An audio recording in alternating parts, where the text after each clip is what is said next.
forgive us where we fall short. Bless, for we ask it in Jesus' name. Amen. I pledge allegiance to the flag of the United States of America and to the republic for which it stands, one nation, under God, indivisible, with liberty and justice for all.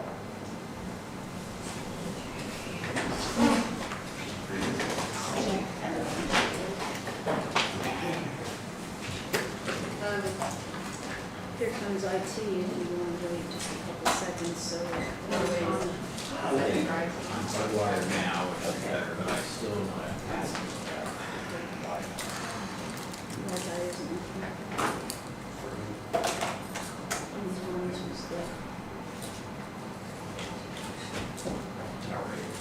Alright, so I've plugged into the Ethernet directly and it works, but if it's not plugged in, wireless doesn't.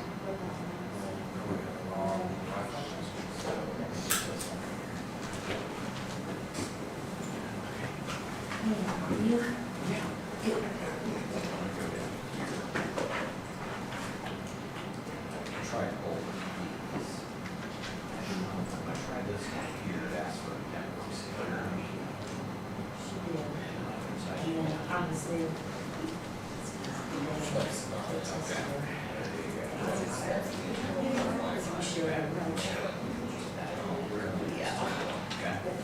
It's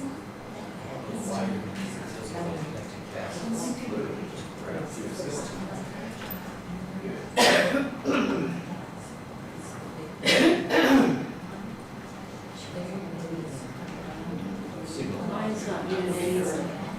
Alex, mine's not letting me on guest either.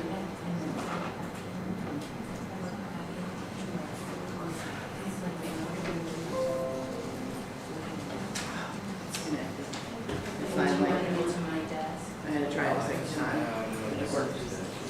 Yeah. I mean, it works, and I'd rather do that. But so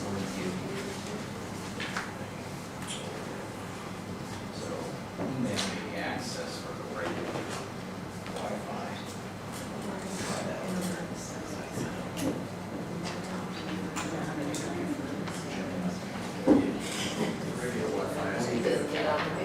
Regular Wi-Fi. Oh, okay. Okay, well, whatever works then. So, yeah, I'll take a look. All right. Thank you.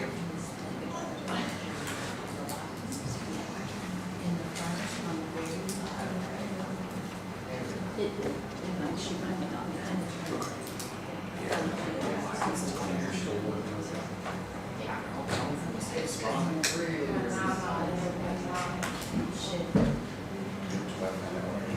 Okay? I'm going. Yeah. Morning, how are you? I'm good. We should have access to your I don't believe that.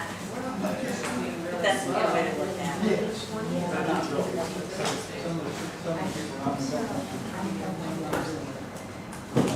I wonder if my wife is. I think she puts up with you. Yeah, is that just a coping mechanism? Got Honduran here. Just needing, yeah.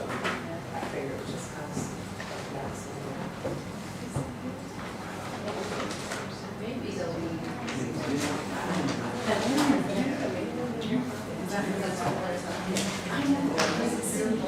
It really is. Thank you. She thinks about everybody. She does, now. I do.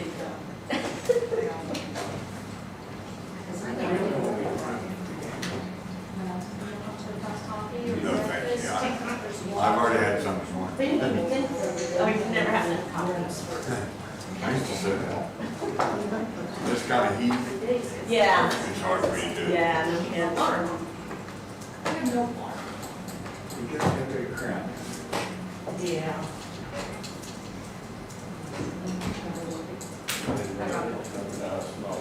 There you go. You know, fuel up. Don't have on. Did you hear anything about She's, yeah. Morning, Steve. How are you? Better go back in one room. Living the Me too, sometimes it's mine. Because we found St. Beth's. Oh, okay. Bruce can't come, so.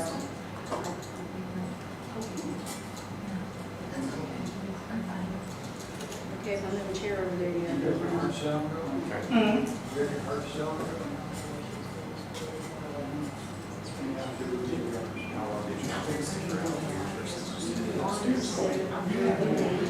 I went last day. And you're. I was gonna say, as long as those are the highway ones. It's not nearly as good. Upstairs on the brain issues, obviously in the building. 2 hours a day. I'm big right about to. Yeah. But the vendors, if it makes it feel good stuff. Oh, yeah. Are we good?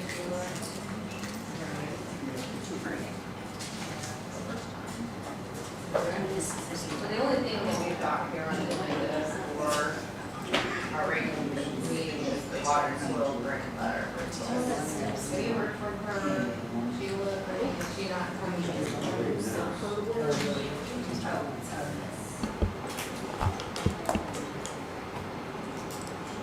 Well,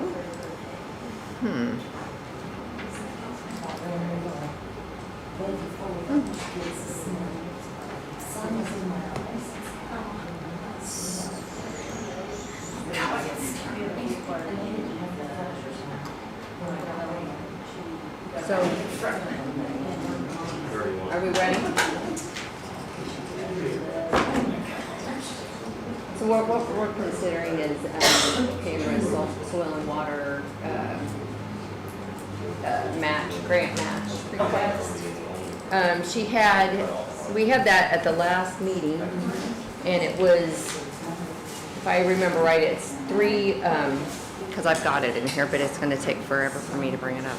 But she had us either paying $5,000 for the next 3 years, or I think it was $2,000, $5,000, and $8,000. So she's wanting to use that for her extra person, to pay for her extra person. And it is, Sheila, it's a, what, is it a $60,000 grant? Again, I didn't get copies. Oh. Oh, you didn't get them at our regular meeting? She did for a short bit on, I think, on department heads. So, Yeah, so the proposal was for 60,000. She was wanting to split out the matches across 3 different sources, and one of them was us, and it was 5,000 a year or 15,000 total over a 3-year period. And I think that that's in the budget request already as far as numbers. But the issue for us now is the deadline, because she needs to submit some kind of a letter of interest by the end of this month. And that's why we had the special meeting this morning, was to consider that. So here we are. so is it 60,000 spread over 3 years, or is it? The overall is 60 over 3 years, to be dispersed in increments of 20,000 per year. The grant requires a 50-50 match. She's asking for about a quarter of that to come from us, and a quarter of that through soil and water, other matching type money, and then of course the other part's the grant. So that's how she's coming up with that 60,000. So 15 and 15 makes 30, and then the other 30, that's the 60,000. So This is to fix the. No, this is for her office, her extra person in the office.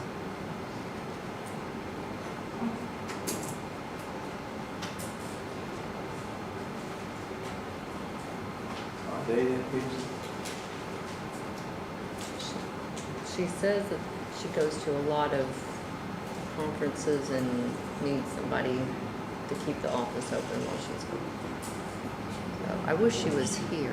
but- Yeah, and the She's position been is with us. already there. It's contracted, so it's not an hourly thing or any kind of thing that involves benefits, that kind of thing. She's had good success so far, from what I understand, as far as, you know, the functionality and what it's doing and that kind of thing. Of course, that runs out here at the end of the year, and so this would continue that on for 3 more years. We ever decide on the grant? She got Oh, that. The other grant, the river restoration? Yes, that's what. I've not heard anything about that in the Not last month either. or so. I'm not sure if that's still a go, or if that, there's some other sources for that, but, I think it is. I think she's wanting it mm, to fix the erosion problem. yeah, yeah. It's still a need, but I think, didn't know yeah, if we're gonna consider that. there is some time, I think, to, It's quite a bit of money. Yeah. yeah. So your option is when she comes up under her regular budget time, you can address it then and make a motion to go on if it's included in her budget already anyway, and just move on. But Yeah, I think that would be Seems like an awful Yeah. hard time. 20,000 a year. Yeah. 'Cause I always think it was just a few hours a day, a few days a week. Mhm. So do we want to just essentially, would we recess this meeting? Or are the workshops advertised where we can, they're advertised, so again, if you make any motions throughout the Okay. 2 or 3 days, then it's part of the budget. Okay. well, Well, let's do that then. I mean, we're talking later Right, today, right? yeah. So it's not really a big And delay. I do so. think that she needs someone in there when she's gone. And she does go to a lot of conferences and gets Owen County's name out there a lot. But I didn't notice that much. Well, let's do that. Let's wait and address it when she's here for her budgets. I think that would be a little bit better to kind of converse back and forth with her. So,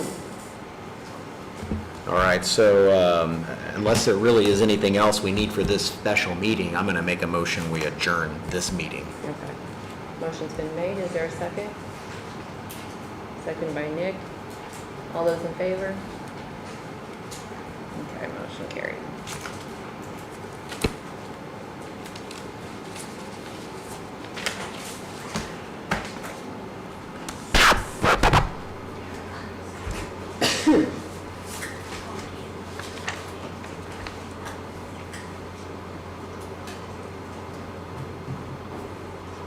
So I have got here that we are, so we need to open the budget hearings. Okay.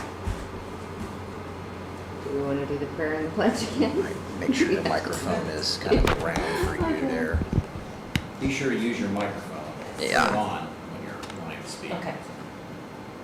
So, Sheila, do we need to do prayer and pledge again? Okay. All right, I hereby open the budget hearings. And I forgot to say so, but anybody that is not already signed in, please do so now. So we need to talk about insurance and also raises in COLA. Okay, so first of all, probably an overall financial review is probably good, just to know where we're at. So we know where 24 budgets are at and where we're at for the year. And Sheila, generally, when you've looked at the accounts and the funds, we've been on track for 24. I don't know of any major deficit or any major surprise issue that puts us off of what our projections were and what we budgeted and the rates that were set. And that's good news. In fact, judging from the fund balances and where they have tracked over the year, it appears that we're doing a little better than what we anticipated. And that's good. Yeah. Fund balances have been rising, we still have settlement in December, et cetera. So if that's an accurate assessment, we know where we're at for 24, and now we're going to look at where people would like to be in 25. And so there's a lot of requests, of course, out there, and those total a lot more than what we can afford.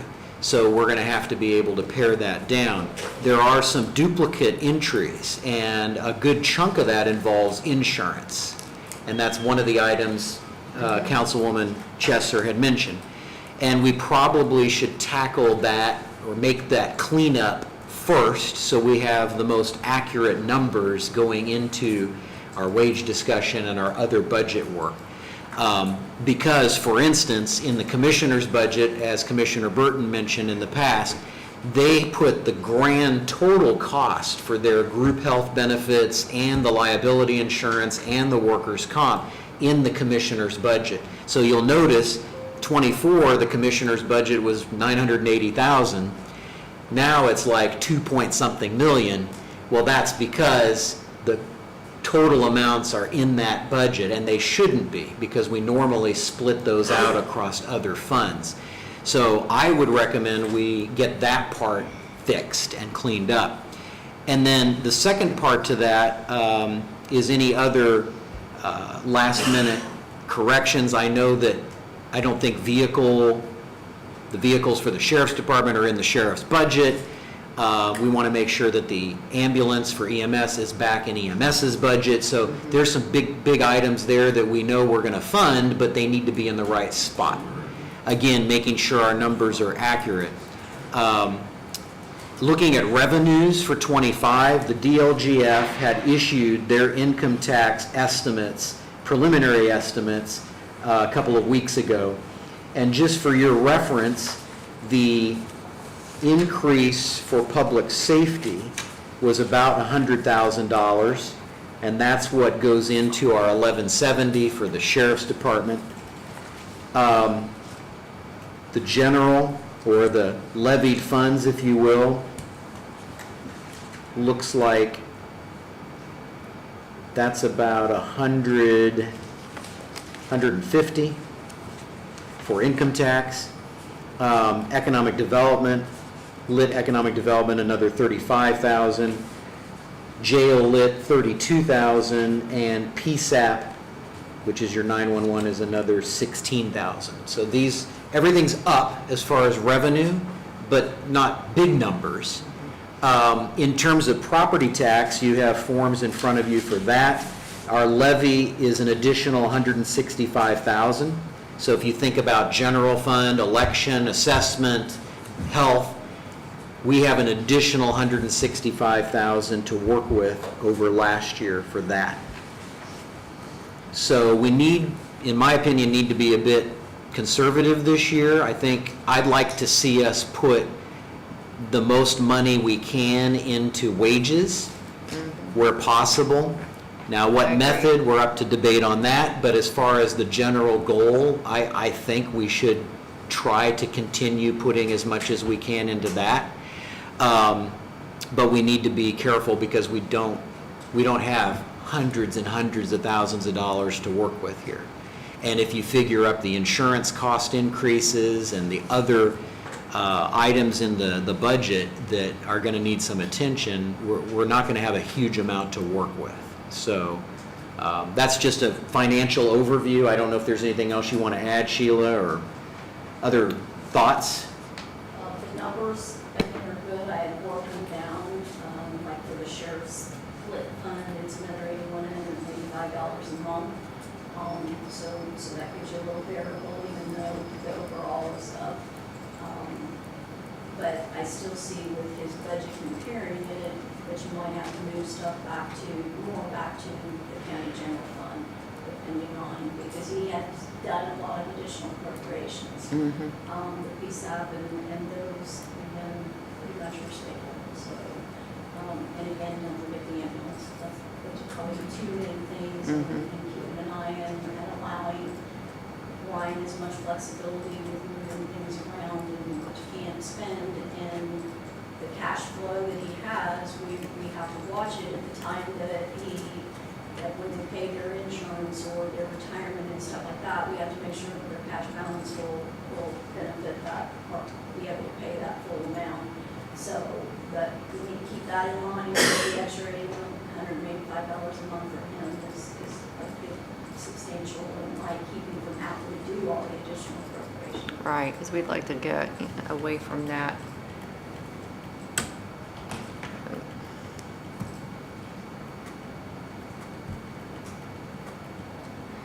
So are we going to, I mean, in this part, are we going, or do we want to take out the insurance and so it's not double entry? So we know where we're Yeah, at? so how definite are the insurance figures? Are we at this point just generally they're gonna go up? Or do we actually have quotes, figures, policy renewal numbers? Do we have anything specific at this point? We won't have that until probably November, according to Brittany at Dulcie Brown. Okay. She told me that I had to hold off open enrollment for that reason, but in the meeting with Ron, in the commissioners meeting, it could have been up to, I believe, 24% increase. So up to, now I know in the past, 24, yeah. I know in the past, they have always been outstanding as far as getting solutions secured, and they've beat expectations. Yeah. They said that they would do, if the IU Health came in at the highest 24% increase, that they would do a market analysis and make sure that we could, to get the best rate that we possibly could, and see about switching. Okay. So, So we need to, at this point, when we're thinking about group health benefits and those costs per position, which we have our spreadsheet, and we know the number of positions and how to split that out, we need to come up with a new total. The amount that we've been using up to this point has been $7,579. So that would be the county's portion in '24 for each eligible employee that has that benefits package. We need to set a new number because in those line items in the budget, we need to have that number to do the math and come up with the new total for that line item. So how far do we go is the question. Do we go 24%? Do we go 10%? Do we go 15%?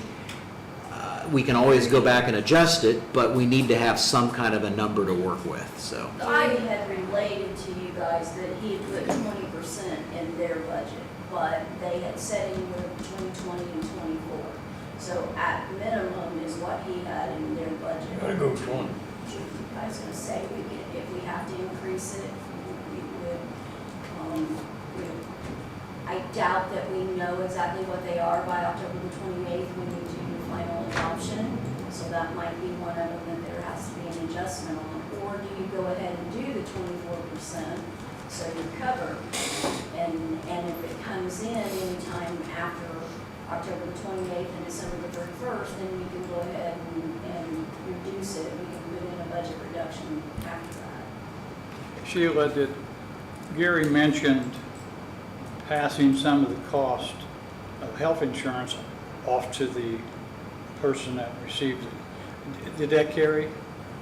Because it was going to go like from 97% to 95%? Or? I think that's a council decision. It's a financial. I mean, if they're going, I mean, I think it's up to you guys if you say, okay, insurance is going to be $7,500 per person. However, the employee pay amount is going to be, 10% of that. I think that's a council decision. So right now, we're paying 97% or?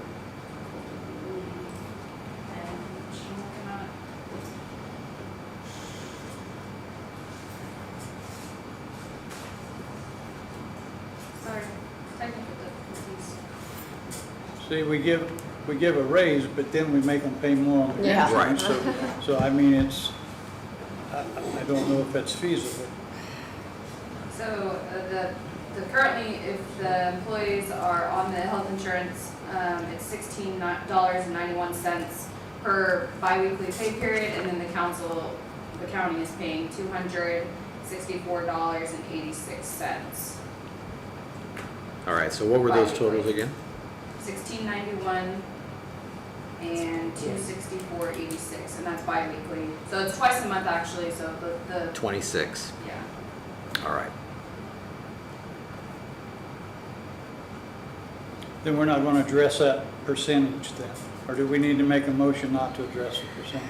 Well, let's do some math real quick here. Yeah. Times That was just 26. the totals, that wasn't that. That's net. Percentages. And that is 97%?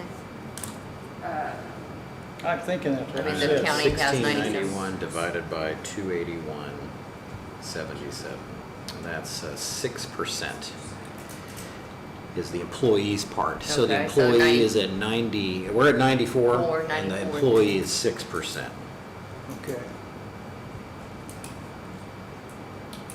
And that was just for if the employee was on the insurance, that doesn't take into account what the pricing is if they add a spouse or a child or family. The county only pays for the employee's portion of that. The employee would take on everything from, other than what the county's portion is for the.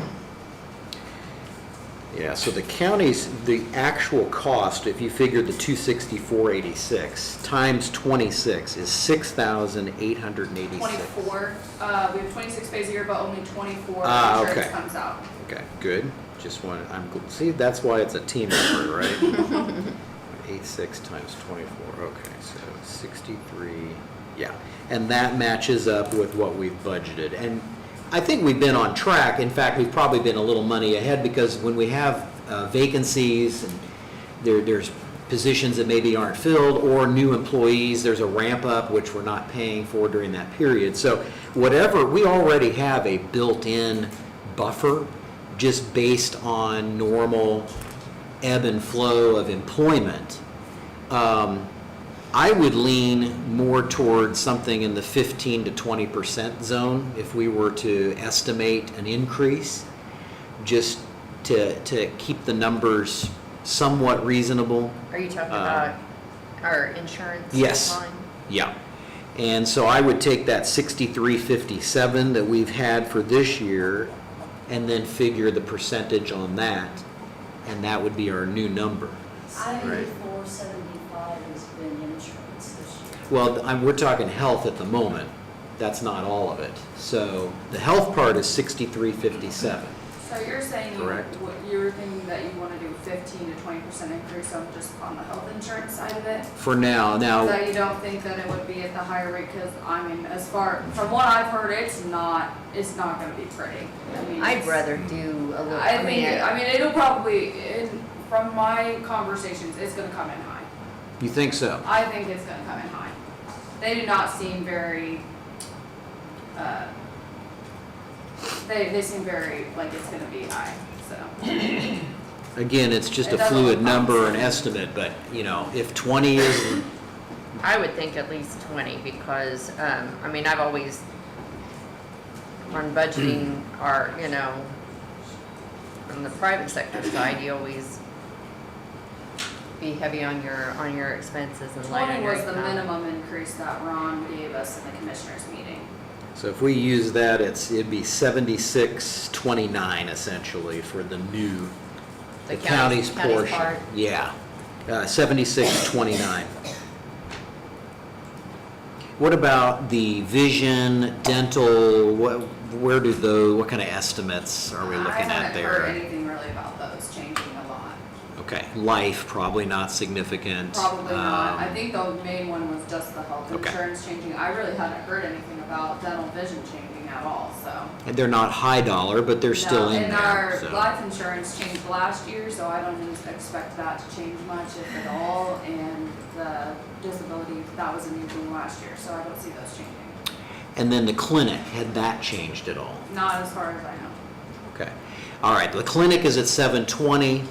So does the county pay the clinic or does that come out of the? County pays for that. County pays for the employee's portion of that. Yeah. Dental was 253, vision was 82, and the life was about 61. And this is all per year for our part. So on the life part and the disability, that's all in that particular Yeah. cost. What, can you confirm what portion that is? I want to make sure our 61 is correct, because we did do the change. So, Um, the disability is different for, it's based off of, salary. Okay. So it's a little more, and if you give me a little bit of time, I can pull a report out for that, but for, this is all next. For this year, we the figured- Life insurance, it is $4.25 per biweekly period, so 24 Ks. $4.25 Yep. times 24, so that's 102 right there. But That's we're- the life insurance. And we're only, for 24, we only put $61 in there. So that needs to be increased. That'd be fine.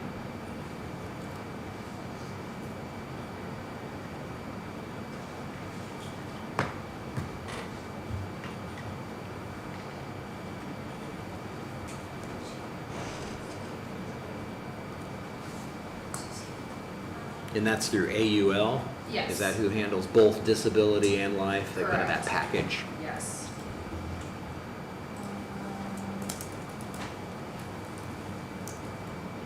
Sorry, I would have come a little more prepared with this report. That's okay.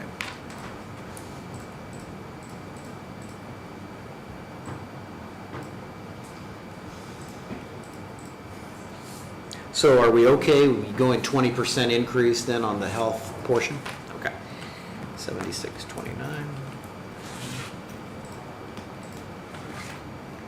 Good on the clinic, good on the dental vision, and then we know we at least need to go up to 102 Feel on the safer life. if we went to 24? That's what I was thinking. But Yeah. That's We can just always me. come down, but it's hard to come up. Currently on both voluntary life and the group long-term disability, the total premiums as of September 1st is $4,252.94. For everybody. Everybody who is on the plans. And that's And the, that includes part. both the disability and the county paid life insurance. okay, so that's the entire package, is only 4,200 a year essentially. Yeah. And we've got generally 154. Well, I believe this is a month. Oh, okay. Sheila, did you say that Yeah. the commissioners have a 20% increase? I mean, in their, that's what they So use. 42 a month. 4252.94 times 12 is 51,035 divided by. I'd say they make that 154. 24% for a reason. That comes out to like $333 per employee. I'd rather be For both. surprised Yeah, on the. okay. So let's put I that never in there. know. I'd rather say it's not gonna cost that much. And I would raise it just above whatever we, 330. if I was the insurance company, that's what I would do. What's that? So if I was the insurance company, I would be watching what we said, and I would raise it whatever, just above whatever we would say. And that is business 101. Yeah, I mean, the other thing that we have to ask ourselves is, are we willing to take a 24%? I mean, at the same time, you can negotiate your benefits, you can change and I think that's kind of what you're pointing at, is that if, we're the customer, I know that this is a very carrier-driven market and there's a lot of pressures, but at the same time, there's negotiation that's going to have to occur.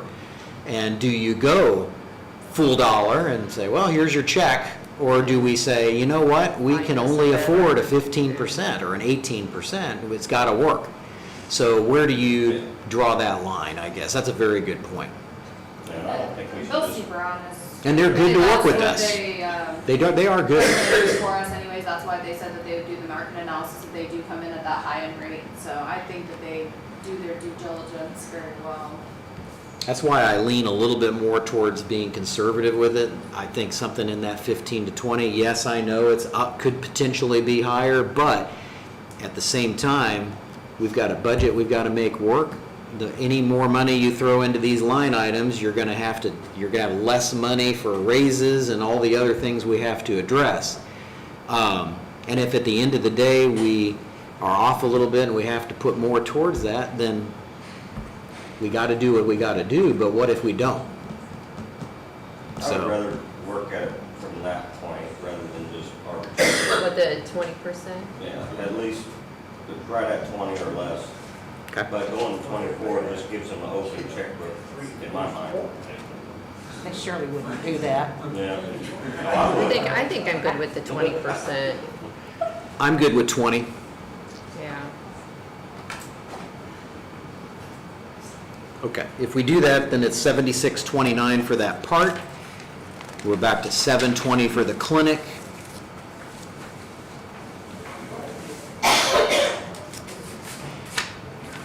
Which is $30 per pay. Does that sound right for the clinic? Yes. Dental is based on 1053 per pay. Again, county portion. And the vision was 342 per pay. And then we're going to have to up that life disability because we've been using $61 for that per employee per pay, but it's, or per year, but it needs to be $331.40. That includes disability, that includes the life. So if we do that,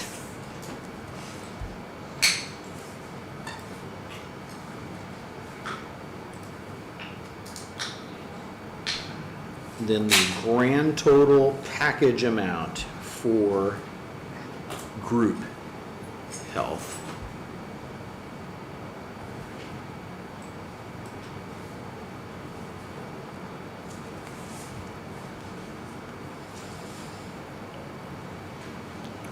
would be $9,015. And that's total per employee. Yep. Mm-hmm.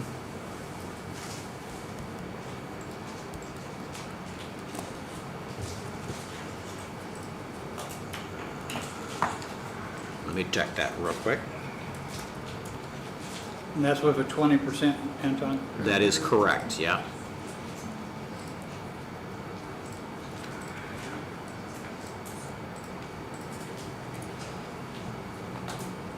Yep, 9,015. That's with no change in the split between employee and county, and presumably no change in benefits, assuming those stay the same, and then there's just simply a rate increase.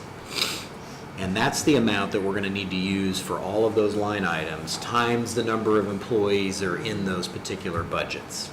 So that's how we come up with that number. So 9,015 is the new number that we're going to be using for that. So And that's that, just for our health insurance. that's group health, yes. Now, as far as liability and property insurance and those kind of things, probably not 20%, heaven forbid, but it's, have we had any discussion there? And what do they anticipate with some of that? Those numbers have not been given. Okay. Assure you our workman's comp. So workman's comp, okay. We did have some insurance claims that have been fairly sizable, and I'm sure that will be taken into account, generally. Give any raises that take into account. So how do we want to handle all of our property and liability and workers' comp insurance line items? Do we want to, and Gary's here now, so we're talking about liability, property insurance, and kind of what our anticipations are for that. Do you have any insight you can share? Well, I think it's within your budget packet already, we're talking about liability. Yes. Yeah, it went up about 10 to 12%. 10 to 12? Yep. And you're talking your line items, or are you talking the general discussion with the carrier as far as what The they carrier, anticipate? yeah. Okay. Then we discussed health the other day, it's gonna be somewhere in 20 plus. Yes. I put it at 20, could go to 24. We use 20 for our estimate, so we're good there. So back on the liability stuff, Sheila mentioned workers' comp might be the greater challenge of the three categories. Just got off the phone with John Parley. Okay. He apologized, he hadn't called me back in 2 weeks. There's some discrepancy on payroll for EMS, there's a $200,000 discrepancy. I don't know where the numbers come from. Chris either got a huge raise or we've got a discrepancy in some numbers. So John's checking into that. He's gonna call me back at about 11:30 today. Okay, so the payroll basis for EMS, that's being reviewed, which they audit anyway. There is an but yeah. increase in payroll, as we know, from Right. previous year anyway, but not that dramatic. So really, the increase in workers' comp, you're thinking is going to be more from just a normal, either a rate increase? Correct. Not Rate necessarily experience issue? Has nothing to do Okay. with the audit. Yeah. Great. We still budget for 30,000 for insurance audit anyway, so is that okay to keep that? Okay. All right. I know we're jumping around because we're not to the actual commissioner's budget, So but you're taking my, I'll just leave it yeah, out. you don't have to do anything else, right? We're just talking about the big picture stuff because we want to get that fixed first before we do the other stuff. Absolutely. Yeah. So in the commissioner's budget, starting with their line item for liability insurance, last year, or this year I should say, we budgeted $154,135. So if we add, what do we want to do, 10%, 12%? Then we just increase it by that amount. You budgeted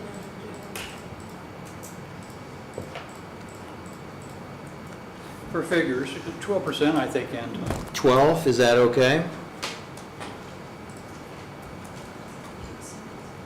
So if we did that, it's going to need to be $172,631 for that line item for the commissioner's budget. Now, we still have that line item in highway and EMS, that kind of thing. But for the commissioner's budget item, it's going to be $172,631. And Anton, if I can speak again. Yes. The reason I put the total amount in is. Understood. Responsible for the total amount of insurance, either in liability or in this comp. Then it's your job to break that down. Yeah, we're there, we definitely appreciate that. We've got our system down, right? You're good with this Let me go to that. No, that's for liability insurance. Got a long way to go. All right, and then group insurance, as Commissioner Burton just mentioned, that's just there for illustration, but we're going to split it out. That line will end up being 0 for the commissioner's budget. So are we just doing insurance, or are we? Insurance. The commissioner's budget? Well, those are the areas where those numbers were doubled, so.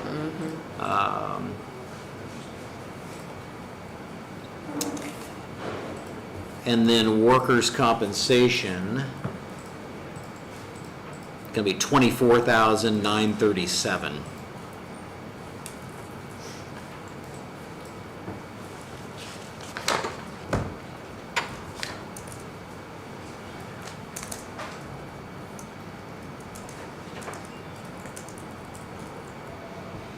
What would be nice is once we have a chance after this for Sheila to catch her breath, it'd be good to look at our actual expenses for '24 on the liability insurance, the workers' comp, for each of those funds where those line items exist, just to make sure we're not, because prior year we did a 10 or 12%, we just upped the numbers, and then this year we're doing the same, but that doesn't necessarily match up with what's happening on the ground.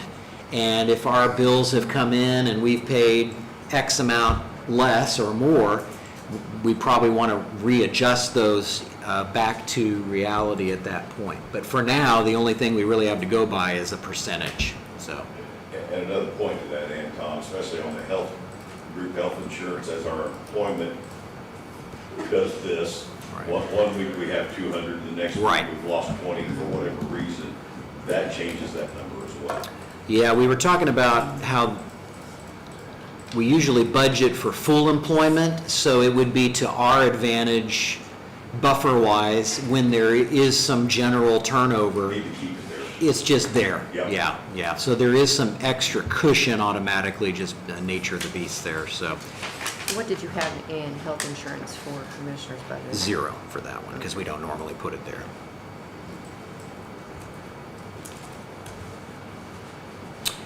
All right, so that takes care of the duplication that's in the commissioner's budget for now on those insurance-related line items. That's all we need to do with commissioner's budget at the moment. I have a new total at the bottom with these changes on there. Are you ready to compare numbers? Yeah.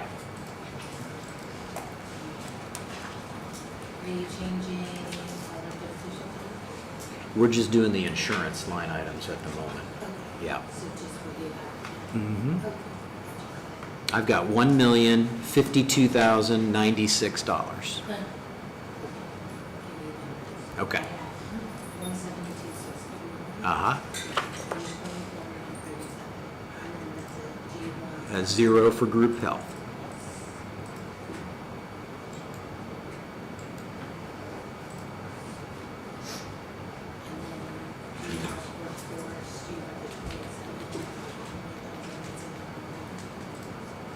For which one? We didn't change anything else, just those 3 lines. So do you want me to pull everything else over? Oh, sure. Or is Yeah, it- whatever their request was for now. Okay. Yeah.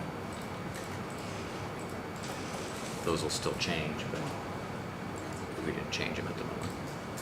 So do you have a running, do we have a running total on what that, how that affects our total budget bottom line as of right now? Yeah, it's in our spreadsheet. You've got it in your binder, and it was emailed to you. Or you've got a new sheet, it's like 26 million, something is in your requested overall total. But that was with this double and Yeah, it would Yeah. have that in there.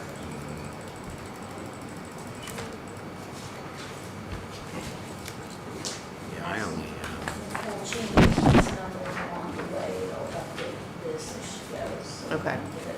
yeah, that's kind of what I was wondering. yeah, the grand total, I didn't have that high of a number for the grand total, 26 million, but I only had like 22. There is new ones. We just printed it out because people were updating the last The $1 million worth of updates? And that doesn't even include your, The fund isn't even in economic here. development where you pay your insurance and all of that because the budget is not due. Seems kind of high. Hmm.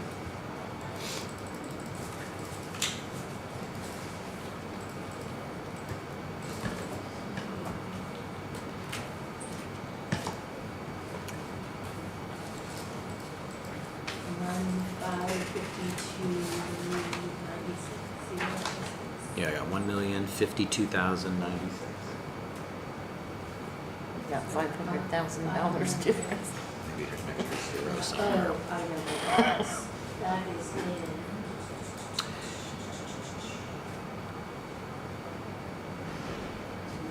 That 5 doesn't matter.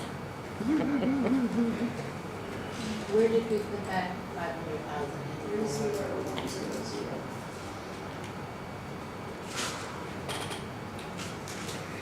Oh, yeah, for advertising purposes, other services Oh, and yeah. charges.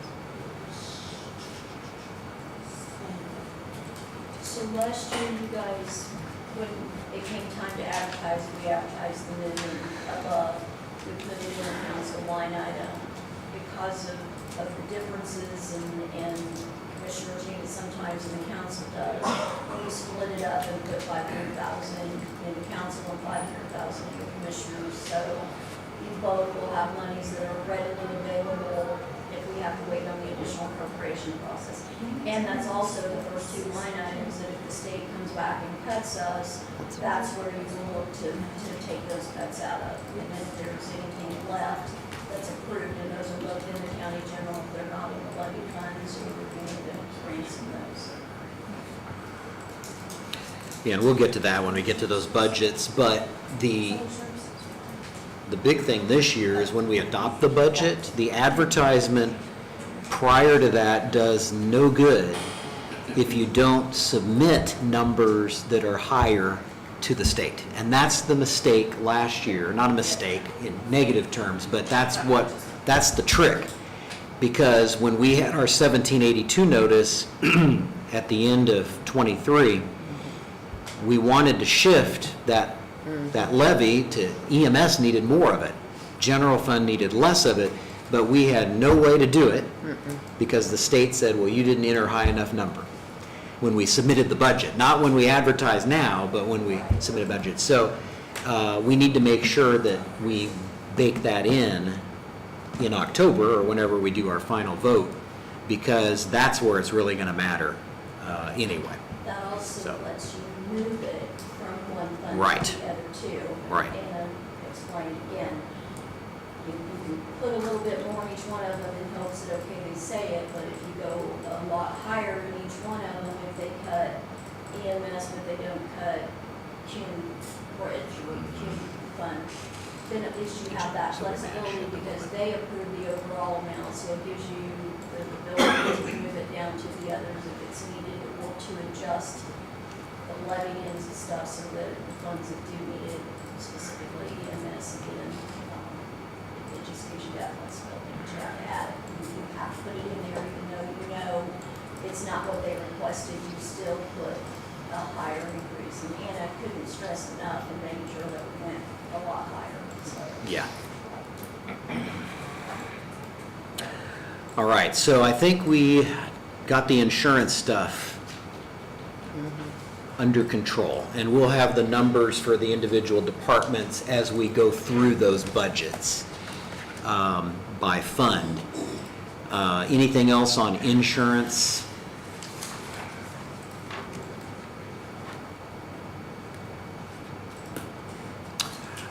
All right, so wages. Did any of you play around with Anton's spreadsheet with COLA or raising it to 75%? Right now, we are at 50%, most of the majority. Right. So where we left off for '24 is pretty much everybody was at the midpoint of the data we had from several years ago, and that's the trick. We know that the last time we did an overall study was 2020, okay? So we need to talk about doing an updated study for next year, because it's too late now. I'm talking '26. But for now, if you continue utilizing those targets but going beyond the midpoint, assuming that inflation has taken effect and those numbers should be higher anyway, you can choose to take that instead of the current 50% midpoint. Or at midpoint, you could go 60, 65, 70, all the way up to 100. A couple of departments have actually requested wage numbers based on 100%, the high point, okay? Others have put in 3% COLA. Others didn't change it at all. So when you go through the budget sheets, you're going to see a wide range of wage numbers. At the end of the day, it's whatever we end up doing as a whole for everybody. And that can be based on any combination of adjusting the targets, i.e. the 60, the 70, the 80, and or doing a cross-the-board COLA, where you do a percentage for everybody on their base pay. The spreadsheet that I sent you allows you to do both individually or in combination. It takes the greater of. So if I go in and I put in 60% or a 70% target and zero COLA, you're going to have some positions that are already at that high point that were put there the year before that aren't going to get anything, because they're already beyond that 60 or 60. And some of them were like the deputies. Right, and that would include deputy sheriff, jailers. There were a couple of new health positions. There's a probation probation corrections position. There's a few positions where if you didn't do anything as far as a across-the-board COLA, they're not only going to get their longevity. There isn't any increase.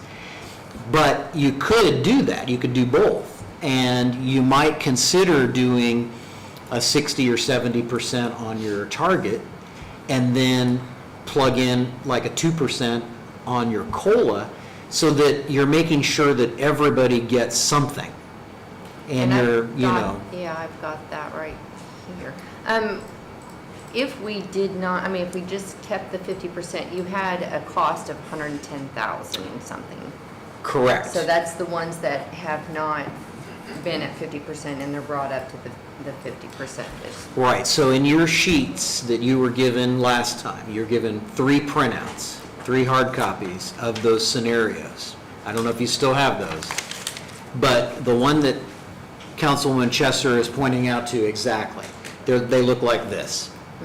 So the one that she's talking about is one that figures in everybody's longevity. It figures the mandatory probation increases that we have to give. And it brings up some of the remaining, there were just a few positions where they weren't at the midpoint. It would bring them up to that. If you do the math, the grand total on that was $111,000, okay?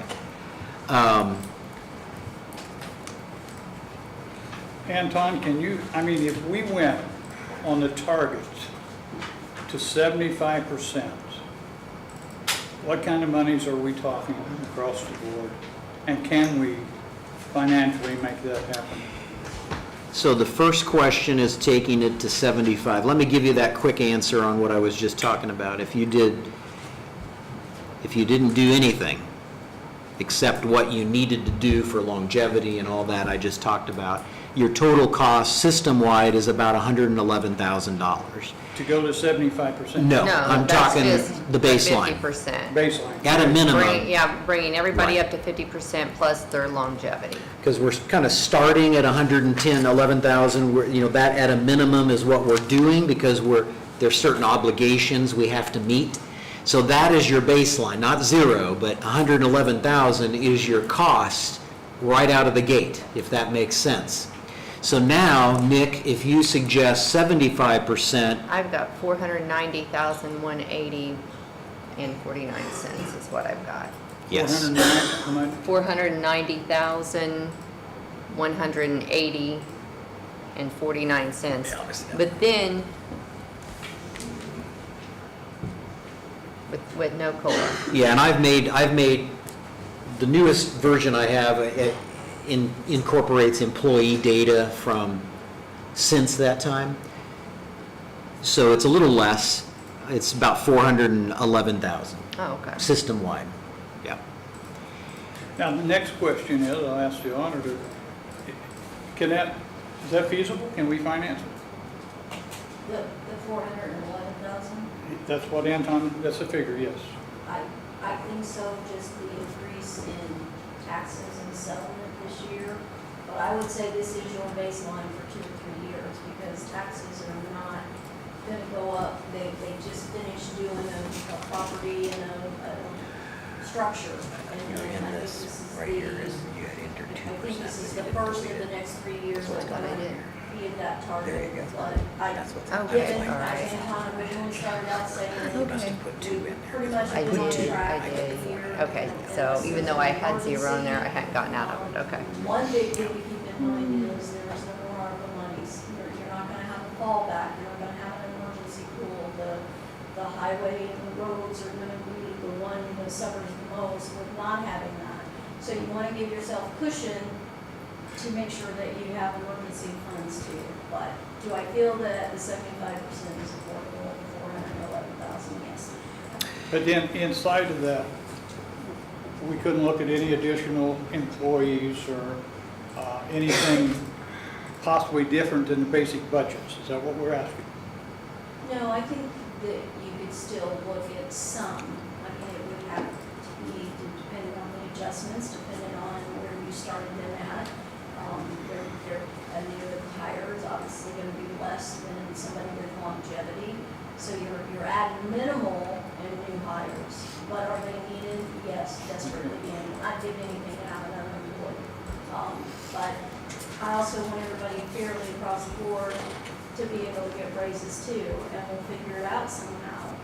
But there's other offices that need them just as bad in order to be able to maintain. And there's a lot of new rules that just started as far as what your departments are required to do and not required to do.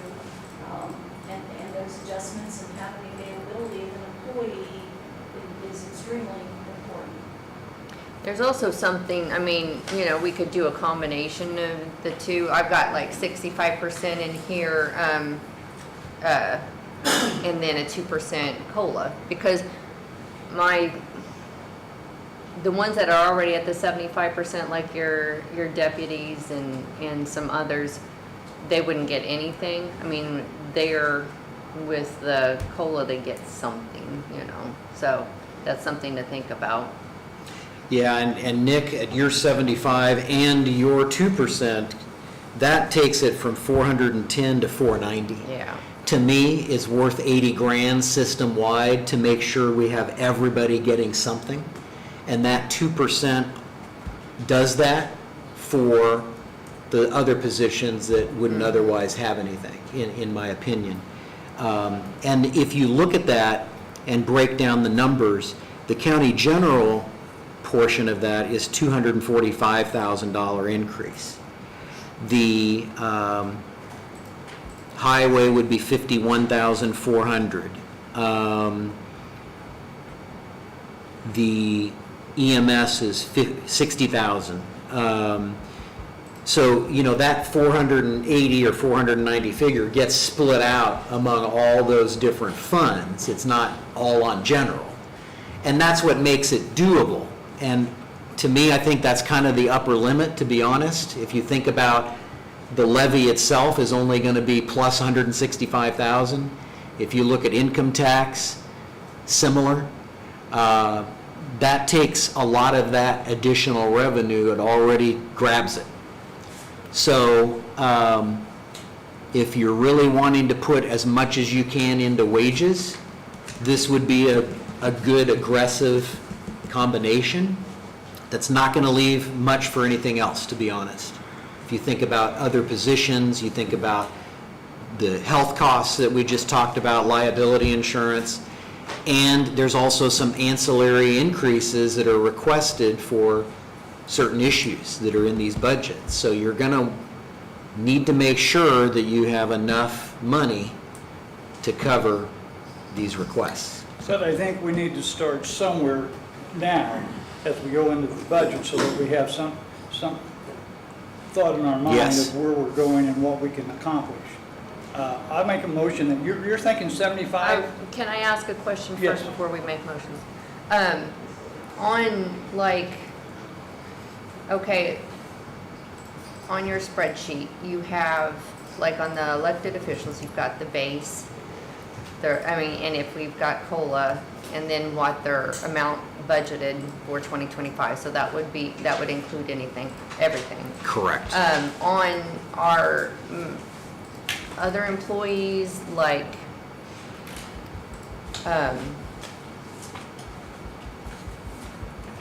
okay, I gotta get it up here.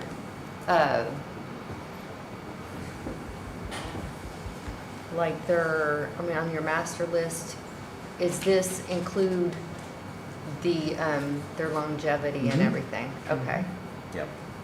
All costs. Because I think we need to be aware, I don't want it to get out of balance. Yeah, and the greater you raise the COLA part, the greater your balance is going to be off a little bit, because remember, some of those positions are already at the high point, and you're adding 2% to that.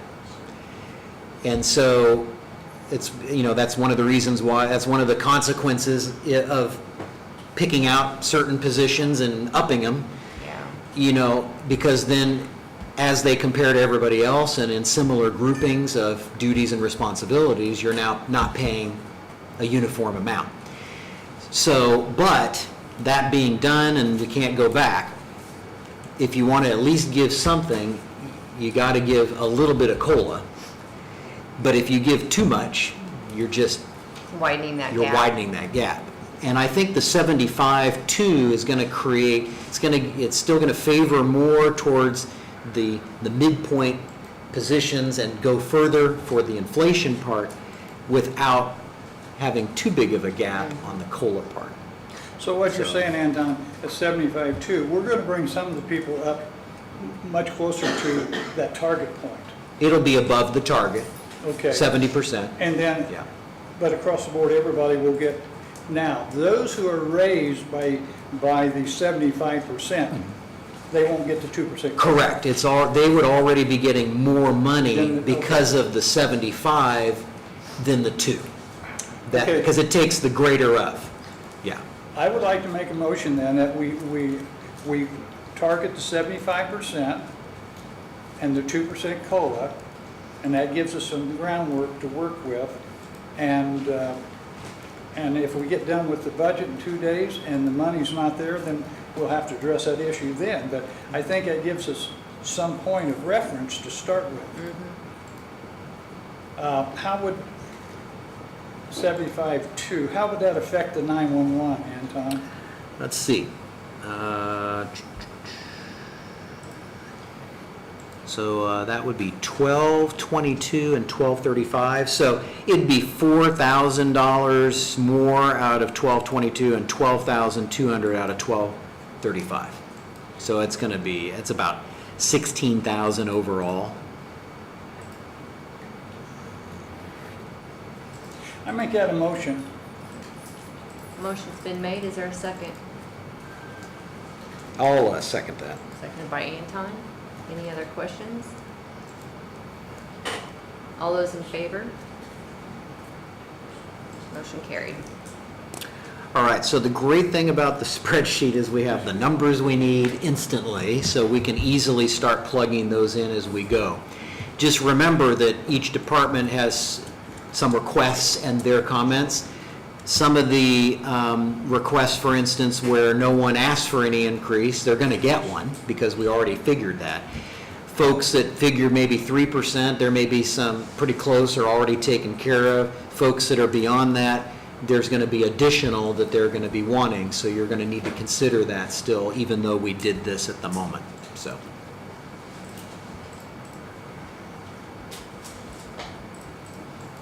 It might be a good idea to take a break just to make sure we have the number, get a head start on this.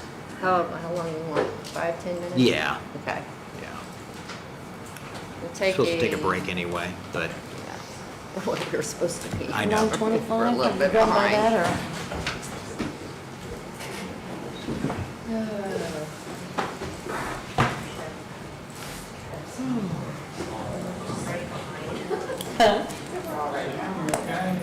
it's not that far. I'm looking at this, is that, Yeah, that's what we're supposed to be doing now. is that what we're doing now? Yeah, we would be doing the treasurer. Yeah.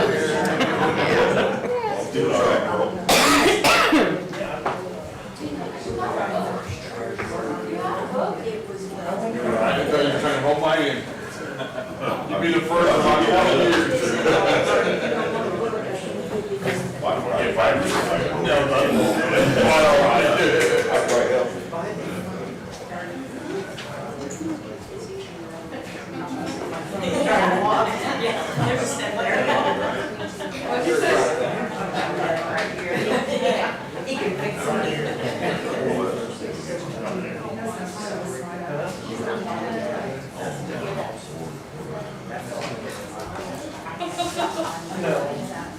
They don't tell you that they appreciated that, Anyway, yeah. Maitre D.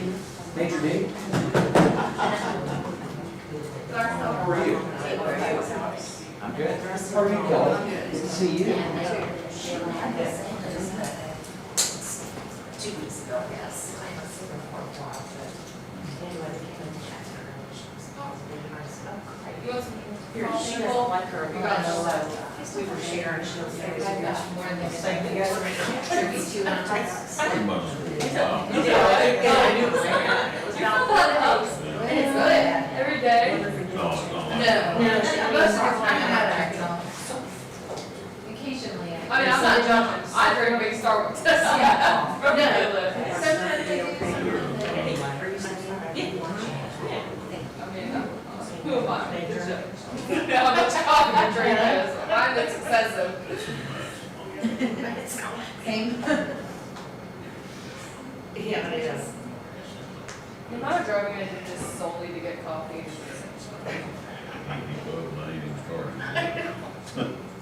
Well, doesn't it help that yesterday Starbucks had, little stars on their phone? really, I don't know.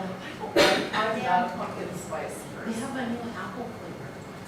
So last year I tried, what was it, like the apple macchiato or whatever? I didn't think it was good.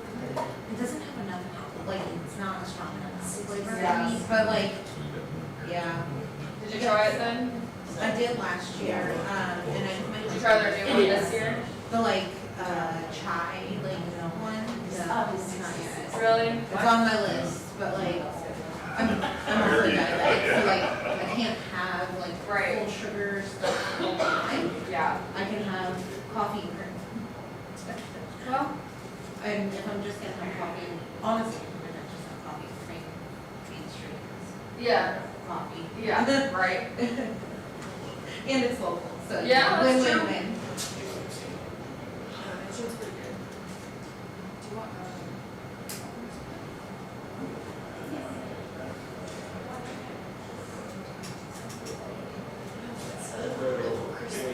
do you want me to see if there's another one?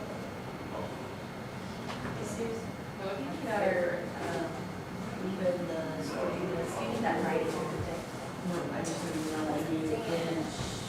First, it'll be on Saturday. I'll go on Monday. What about that?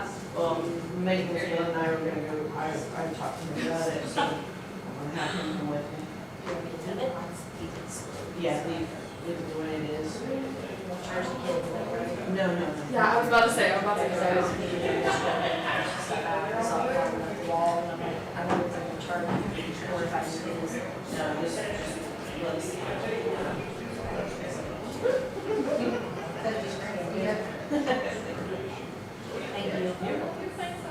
Thank you. They didn't move any further with their claim, the money, because there's a few things they haven't thrown away, but most of it was. Yeah, I told him. Oh, yes. I said that. Oh, absolutely. Investigate. Yeah, absolutely. And so I'll get with him and see if we can do that on Tuesday. I backed off the whole lot from the department, so I'm not really there's not much area up in there. What we can see.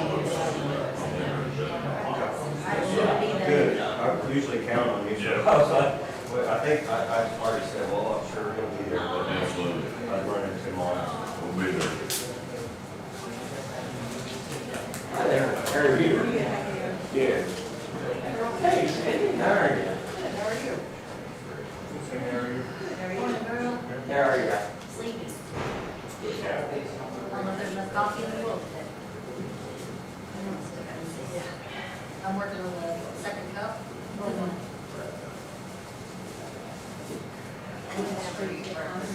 That's a side crack one of those. Pretty good.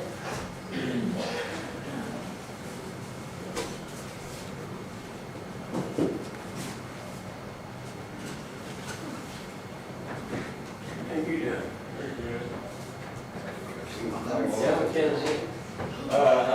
Pretty much, yeah. I gotta build some stuff here and take them down. I'm gonna build on a custom kitchen table.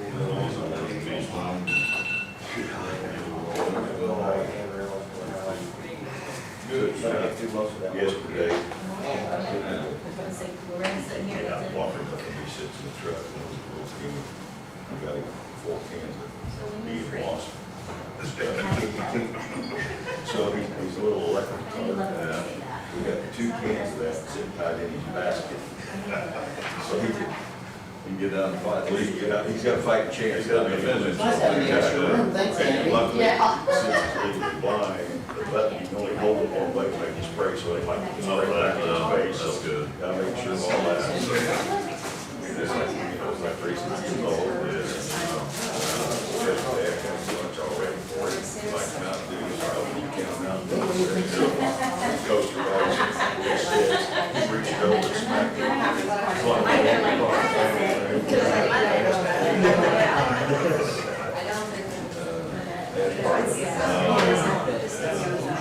It's And the Just mouth. catch my sister.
Good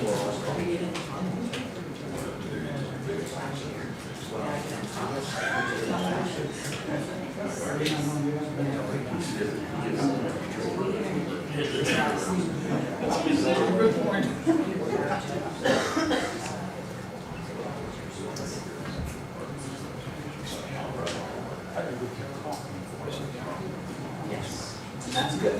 You all right?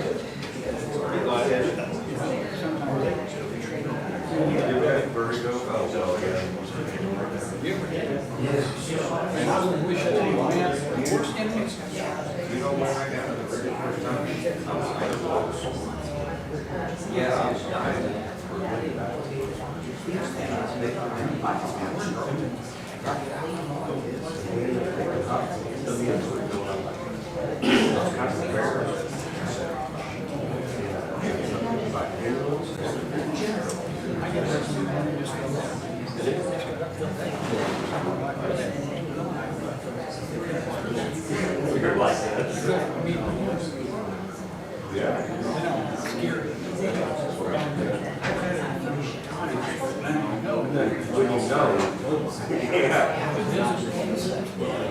So I could use the exercise when you did it.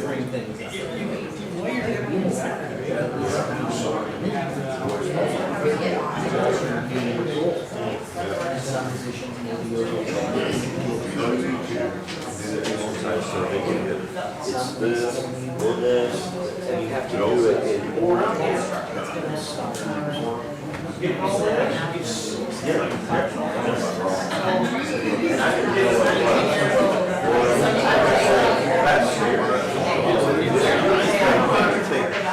And I was so for all I'm used to.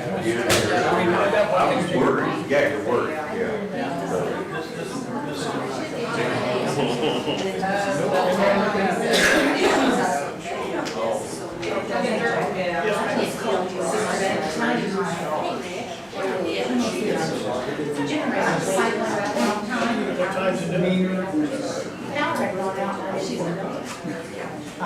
It was running at 11:30. Well, that's stupid thing. It's Keeping you there. I know.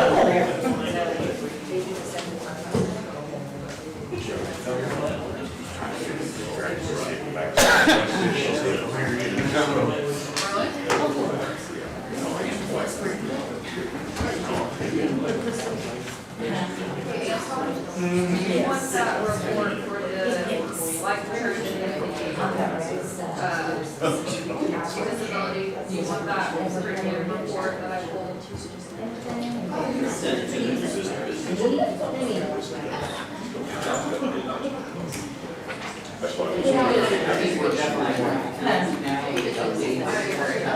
Yeah, just because. Add to the life, we didn't know.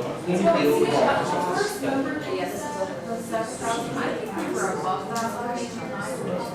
We were on the low for a total. Let's see, we have the buffer.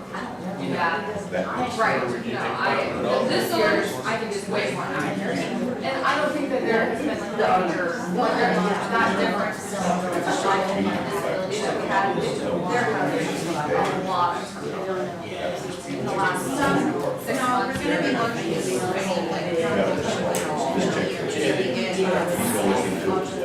there's a program too. Oh, it does,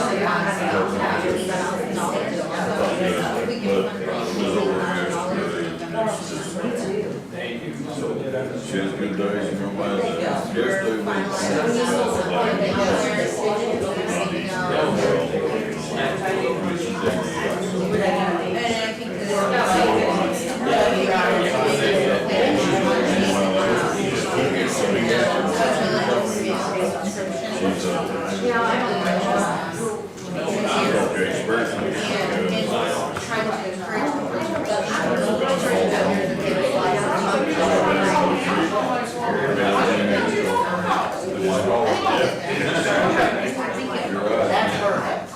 Which affects our. I swear this is. That's a whole.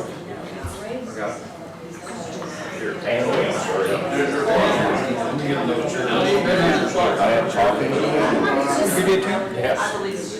It's a way. Yeah, I'm having trouble.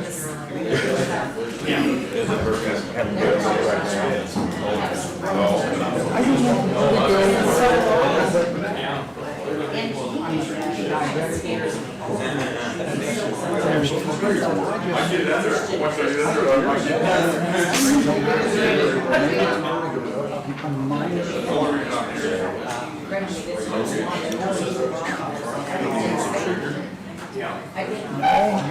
No, I haven't. I never took more up. Oh, okay. I've always had one. But, yeah. Well, then you sit here and then you get up, blood pressure changes, Yes. circulation changes. They changed their rates and stuff. Just some of the bonds. But that is got the. This a new one? It keeps going up. Yeah. Those are $1 million. As the insurance. Oh, they didn't take out, but I don't know why she did that, so that, All right, let's oh, that's just with the paper. go back to order. And first up is treasurer. Good morning. Good morning.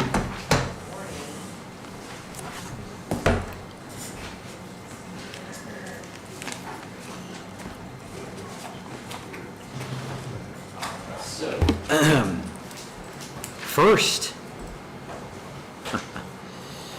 All right, so for treasurer, we had done, as you were here, we had made a bunch of adjustments on wages. And with that,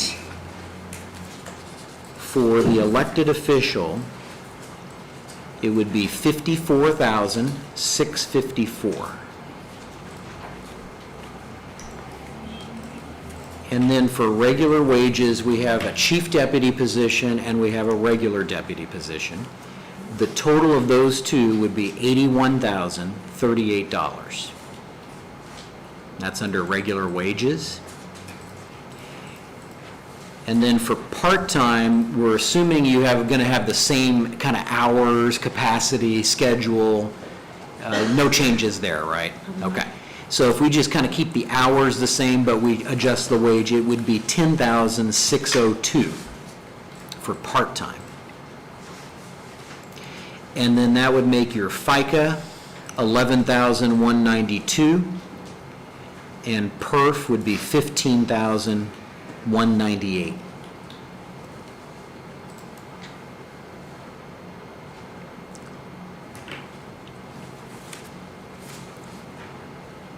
And that's it for the wage stuff. The rest of it, Shelley, it looked like there really wasn't any significant change other than just little minor adjustments on equipment and dues and subscriptions, and you lowered travel expense just a little bit. So I have 182, 197. Okay, well, that's fine, yeah, rounding.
Discuss?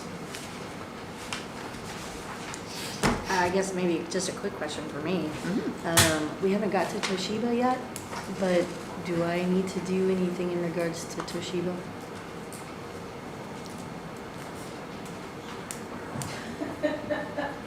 Okay, so with Toshiba, again, the individual departments have individual, if they're not part of it. If you recall, last year, we had to do an additional appropriation because there were some of the copiers that were not part of the original Toshiba grant, the commissioner, or It wasn't part of contract. the maintenance contract. So they went back, they added those in, so those same departments will owe again for calendar year 2024.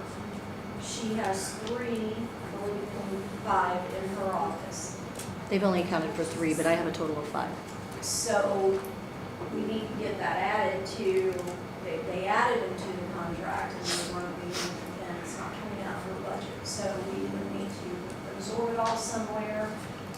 If we can back up real quick in everybody's budget, my goal this year is, I don't care who you put what budgets in, whether it's Toshiba or insurances and things like that. We're gonna transfer all of them into one fund line item so that we don't have to write a half dozen checks or send them out to every department and say, here's your portion of this $1,100 bill, you owe X amount of dollars, wait for them to fill in the claims and Right. then process. So even if you put it in there so you have an accurate budget for them, which I would suggest to go ahead and add it to hers, that way she does have it and she can make claims out because it is part of the contract, which will be renewed in November. November, I think, so part of it's due, it's on a Sourcewell state bid agreement. Another thing that Sheila and I talked about, and I think it's a great idea, is we pull all this stuff out of these individual budgets. And do it. Throw them into the commissioner's contract services, we pay one check, doesn't matter who's getting how many copies, it's countywide. It makes no sense to break this down. I think it started out that way, it wanted to be done, and I think that was pre-Sheila maybe even, that started that process, and all it does is cause a can of worms, as far as I'm concerned. I can see how that would be So if we really, could go back through all these budgets and pull out the Toshiba maintenance agreement and lease agreement, figure out what that total is, roll it over to commissioners, contract services, and be done. Yeah, it has seesawed back and forth dozens of times over the years. So, yeah, whatever the easiest thing is. Put them all in one budget. sounds, Sheila and I have talked about that a lot, so I think that's the best thing for all the departments. It's one less transaction they have to deal with.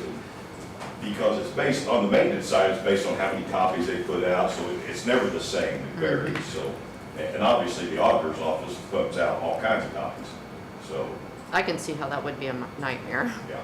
Oh. And it's more for color than it is black and white, and it goes on and on. So for purposes of the treasurer, there doesn't appear to be anything in there, She hasn't had anything. so. I So guess- we're fine from the treasurer's Dollar standpoint. amount to it. We need to add a dollar amount. Do you recall what he said they were running? We'll check on that. So we want to back them out of all of the budgets then and just put them in the commissioners this year? Okay. If I remember correctly, it was around 200 and something, which is very expensive, in my opinion.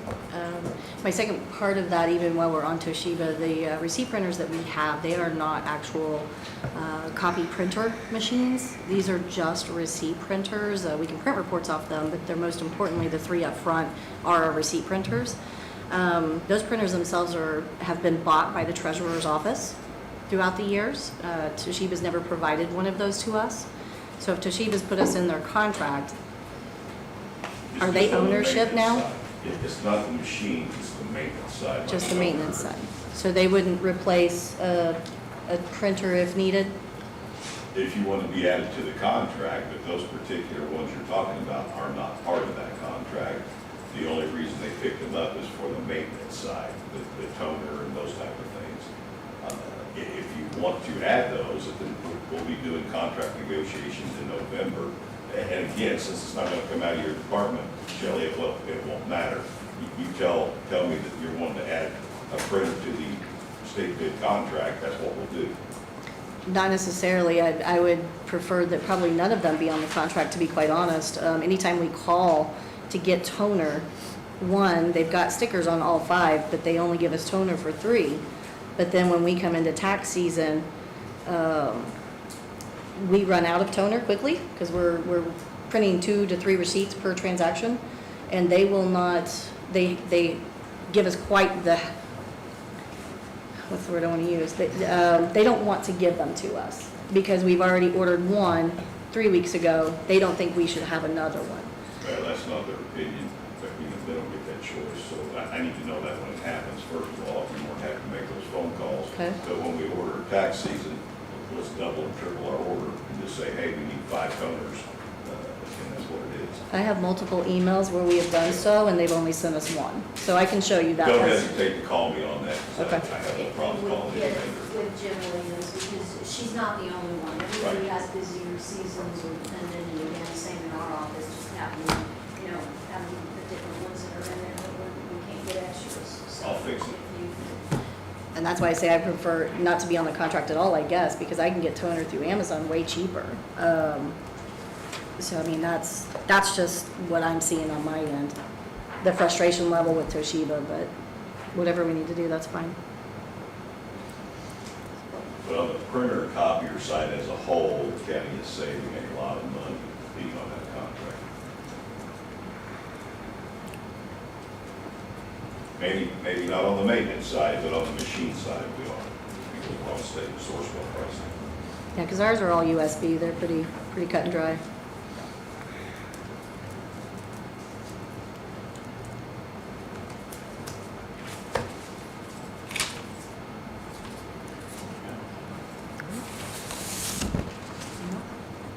I think that's good. Thank Thank you. you, Thank Shelley. you.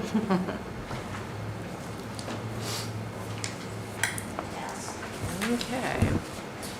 All right, auditor. Next. Yep.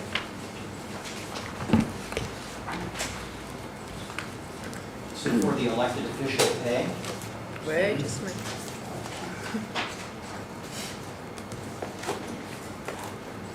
Okay. it's, so elected official pay for auditor, $57,500. And then the one position where you have a split, you're still wanting a split funding source using the endorsement fees, right? I'd rather have them all in one fund, if Okay. accurate, because the endorsement isn't always going to be carrying everything. Okay.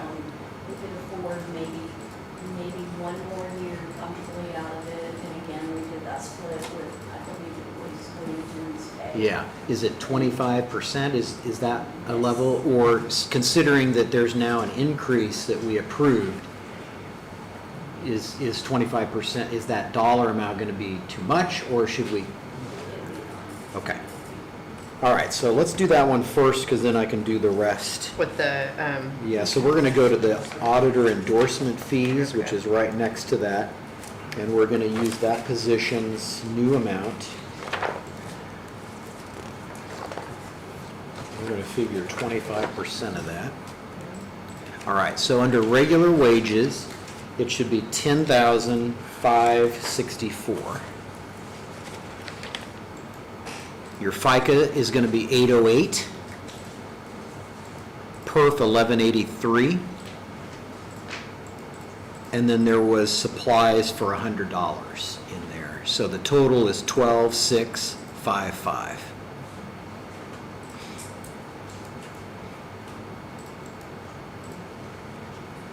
So now we'll go back to auditor and figure the rest of it. Like my hearing again, I didn't include it in here, but I would like to request a full-time employee if possible. And if it has to be considered at the end and see where we're at with everything and go back, I'm okay with that. If you want to go ahead and see, it's hard keeping up. And if I have one person out, I only have one payroll person that is insurance also, and trying to keep each other backed up, then we get back to the comp on vacation and balance times that are there, that again, I have 2 employees that I still can't get out that are at 400 hours or so. we've got to come up with a happy medium somewhere, and I'm not the only office that struggles trying to keep those used up, because if you're letting people out so that you're not getting the balances build up, it causes you to be shorthanded and everybody just gets another day behind. So, Sheila, if you took on a full-time employee, you have $18,720 for part-time. You wouldn't need that now.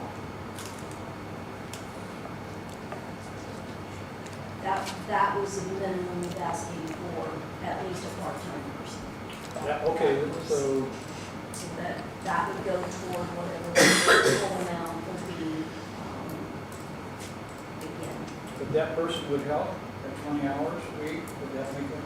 It would be better than nothing, yes. I mean, I'd still more to that point and trying to balance everything and all the changes and still keeping up just on a daily basis, we just can't. So if we, Would this be a person that likely would cross-train, that they could fill in for? Absolutely. The first thing they would be wanting would be payroll. That's one of the primary things, again, right now with the new system that is been implemented, not having a backup on there or concern that, again, it's just, so that would be the first thing that person would be trained on. if we gave you the part-time this year, maybe took a serious look next year and making that a full-time, you have employees that have a lot of comp time, is that right? And we need to work on that. Okay, then, That amount might adjust a little bit based on the pays, where we would be at in base pays, and based on the need. Yeah, we would figure it based on the appropriate rate of pay. I would say with any position that is going to be proposed to be added, we're going to need a job description draft for that position, so we know what it is that they're wanting that position to do. And if that fits very closely to something that we already have classified, then we know generally what classification and rate of pay to put towards that, and then we would figure that into the budget. If it's something very unique, like in this case, it's pretty similar, but if it's something totally unique or brand new to an office, we probably should also have a wage analysis done for it, and have the consultant look at that, look at the job description, or come up with one, and then work from there. But we can do all that depending on the direction the council gives. But any new items in the past, we've usually put on our wish list or on our follow-up list, so we have a complete picture of all requests at the end of the process, and we can figure out where the most priority is, how much money we've got, how much we can do. And if that's something you're still interested in, we can start keeping that list. Otherwise, you're going to have to make decisions as they come up. well, yeah. I think this needs to be addressed, even if we put it on the wish list. So you're asking then how we either address it as we go, or request that we put on a wish list? Is that what you're thinking? That's going to be your two approaches generally and in the process, depending on how you want to do that. Well, I asked them that we put this part-time position on the wish list, and we address it maybe tomorrow afternoon. Part-time or full-time?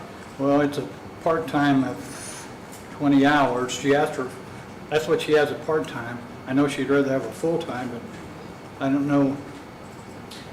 Well, I think her ideal request is full-time. The part-time was kind of a plan B. And which is what we knew in budget, what the other part is finding somebody that wants to work part-time, Yeah. that wants to learn the technicalities at each one of the positions. So That's a good. full-time position, it would be best. Then I pulled that request, and I asked this request that we'll put on the wish list to address at the end of the budget hearing, our full-time position for the auditor's office. That would be based on whether or not it can be financed. We need to make motions on that, or just? I'm putting put it that on the out list, there? yeah, because it's open-ended as far as the request and the dialogue with that. I mean, we're not we're not making a decision on it, but we are Right. wanting to make a Address decision it. later. Yeah. Yeah. So I've added it on there, auditor, one new full-time position. I've got that on here too. Yeah, someone keep another list I've got because, it. okay.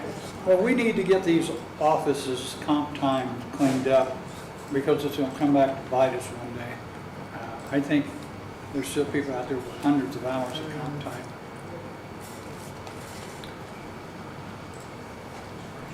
So purposes of the budget, part-time would be back to 0 because we will get to that if needed. Yes, Okay. So regular wages? Regular wages include 75% of the position we just talked about earlier, plus the other deputies in the office. That's going to be $203,456. FICA is going to be $19,963. PERF is $29,227. And that takes care of the wage stuff. Now, on here on the notes, well, wait a minute, okay. It's got 85% of the auditor's salary, but it's fully in there, correct? Correct, yes. So chief deputies are 85% of whatever the... Oh, okay, I see what- Yes, yeah, the okay. base pay Right. is I that didn't read that percentage. together, Yep. so. Yep, and then there's Got it. longevity and other, whatever else they're qualified for. That is all in these totals. So everything's accounted for. so that chief deputy position is capped at 85%.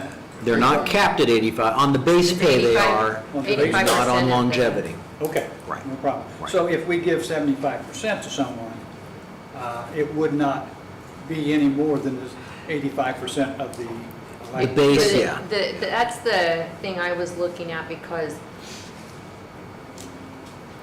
it could possibly go over the auditor's salary with longevity, is that correct? I mean, so. They'd have to and I work here, wanted- they'd have to work here 80 years to make something like that happen, but, It's close, though. but it can be It's close. closer. But again, the individual longevity has nothing to do with base pay. It is that individual, their Service. service to the county. And I it- would just yeah. hate to see it go over the elected official. It'll never happen. No. But also what we have though, on these people would be if the elected official was not there to take care of the position, you have a qualified individual who's going to run. That's the run that person in office, Just charge. like, I mean, you don't want that to happen, but then Right. again, we do need that professionalism in that office. Yeah, and I mean, generally, before the study was done 4 years ago, the position of chief deputy, I think, was very significantly overlooked. It was basically just a regular deputy with a little extra pay. But that individual is second in charge, Yes. and if the elected official's incapacitated or is out of town or whatever, that person needs, there needs to be attention to that. Our system takes that into account now because, according to the consultant, their duties and responsibilities have that weight. Yes. And that's why the standard practice is to have that percentage of the elected official, so that it keeps following that, tracking that, and it's high enough So it's not in up there. title only, it is in responsibility as well. So are we ready for the totals then? Yeah, and then everything else in the budget, I don't think was different.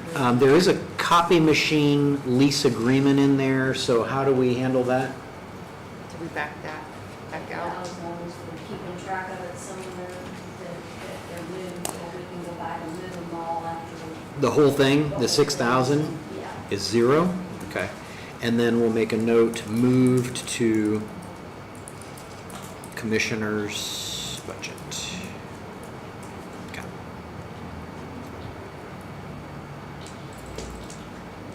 And I think commissioners, that's Department 68? 1,068. 68, okay.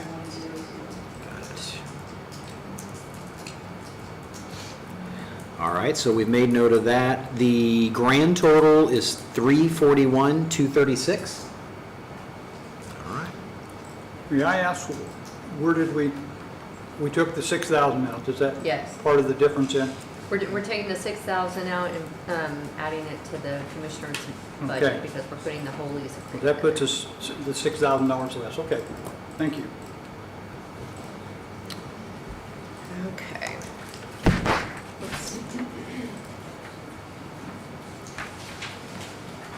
All right, that takes care of the, you have anything else, Sheila?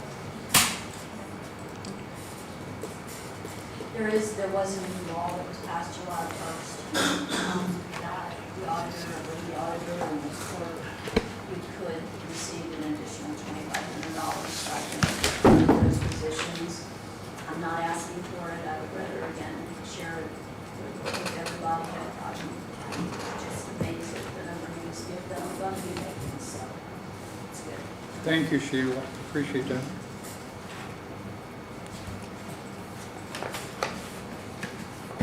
All right, so commissioners, elected official pay, and this is a great area to bring this up, because we've brought it up before. So, positions of commissioners and council members are also a part of the wage study and have targets of their own. Is that something we feel comfortable with doing for ourselves and the commissioners, considering that we're wanting to maximize the amount towards the whole pool of employees? You know, we did catch up last year to be at the midpoint. The year prior, we skipped. Do we want to skip again? Do we want to keep going? You know, what are your thoughts on that?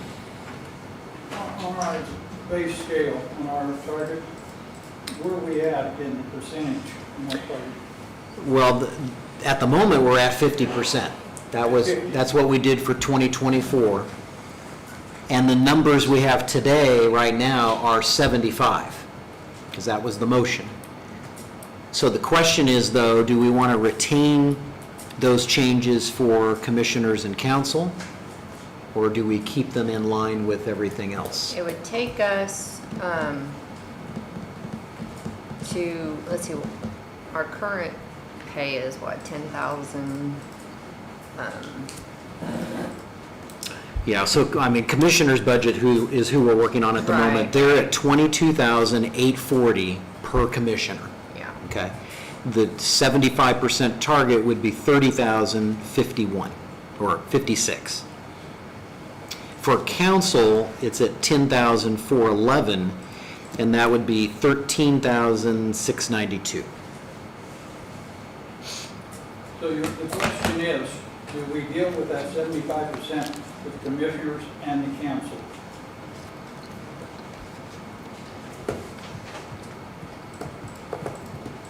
Commissioner?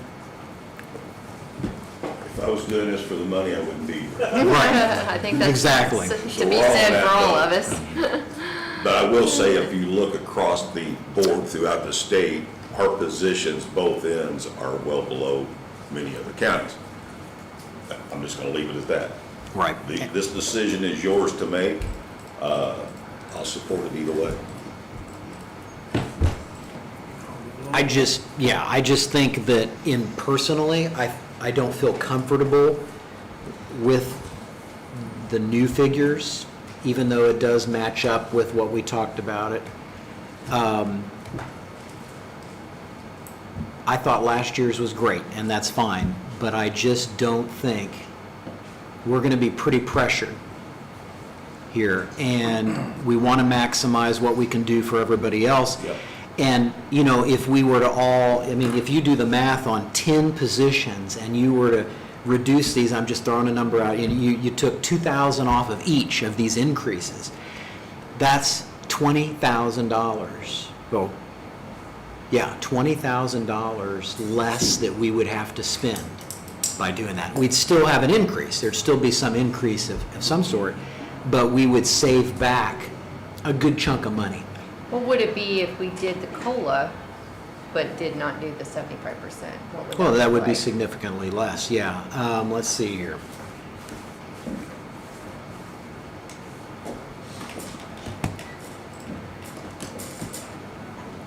bear with me here.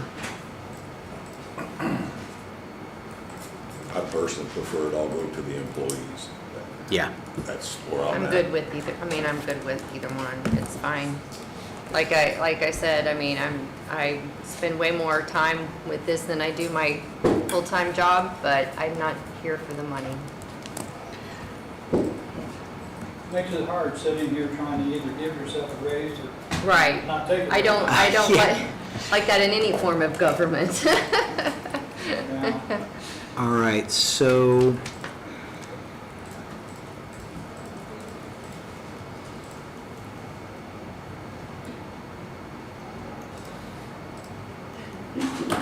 all right, so for instance, at the 75% part, the increases for commissioner and council were going to be, this is grand total increase, was going to be $44,610. If you did the 75% and Right. 2%. 2% wasn't a COLA, part of that. Okay, just the 75%. Now, if I reverse it and take the 75 and not apply that, and I do just the 2% COLA we did for the other, then your additional cost is $2,827.94.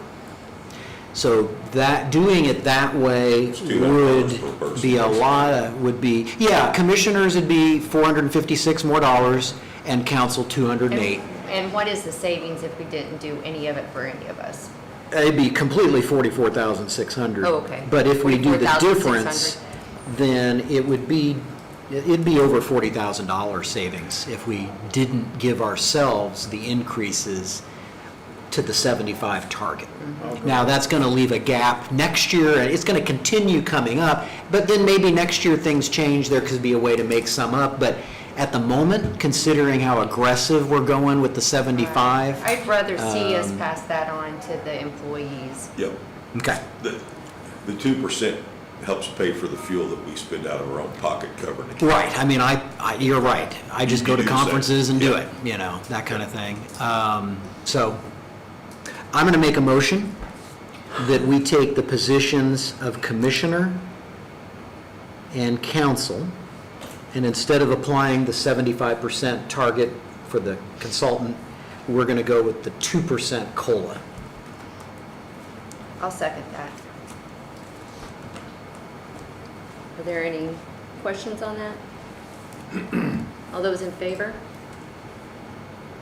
Motion carried. All right, so that being the case, then the amount for the elected officials line item is going to be $69,891.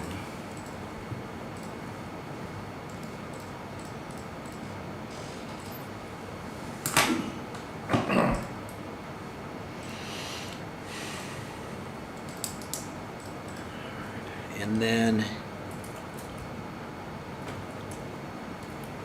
the FICA is going to be $5,347. And then the perf is going to be $7,828.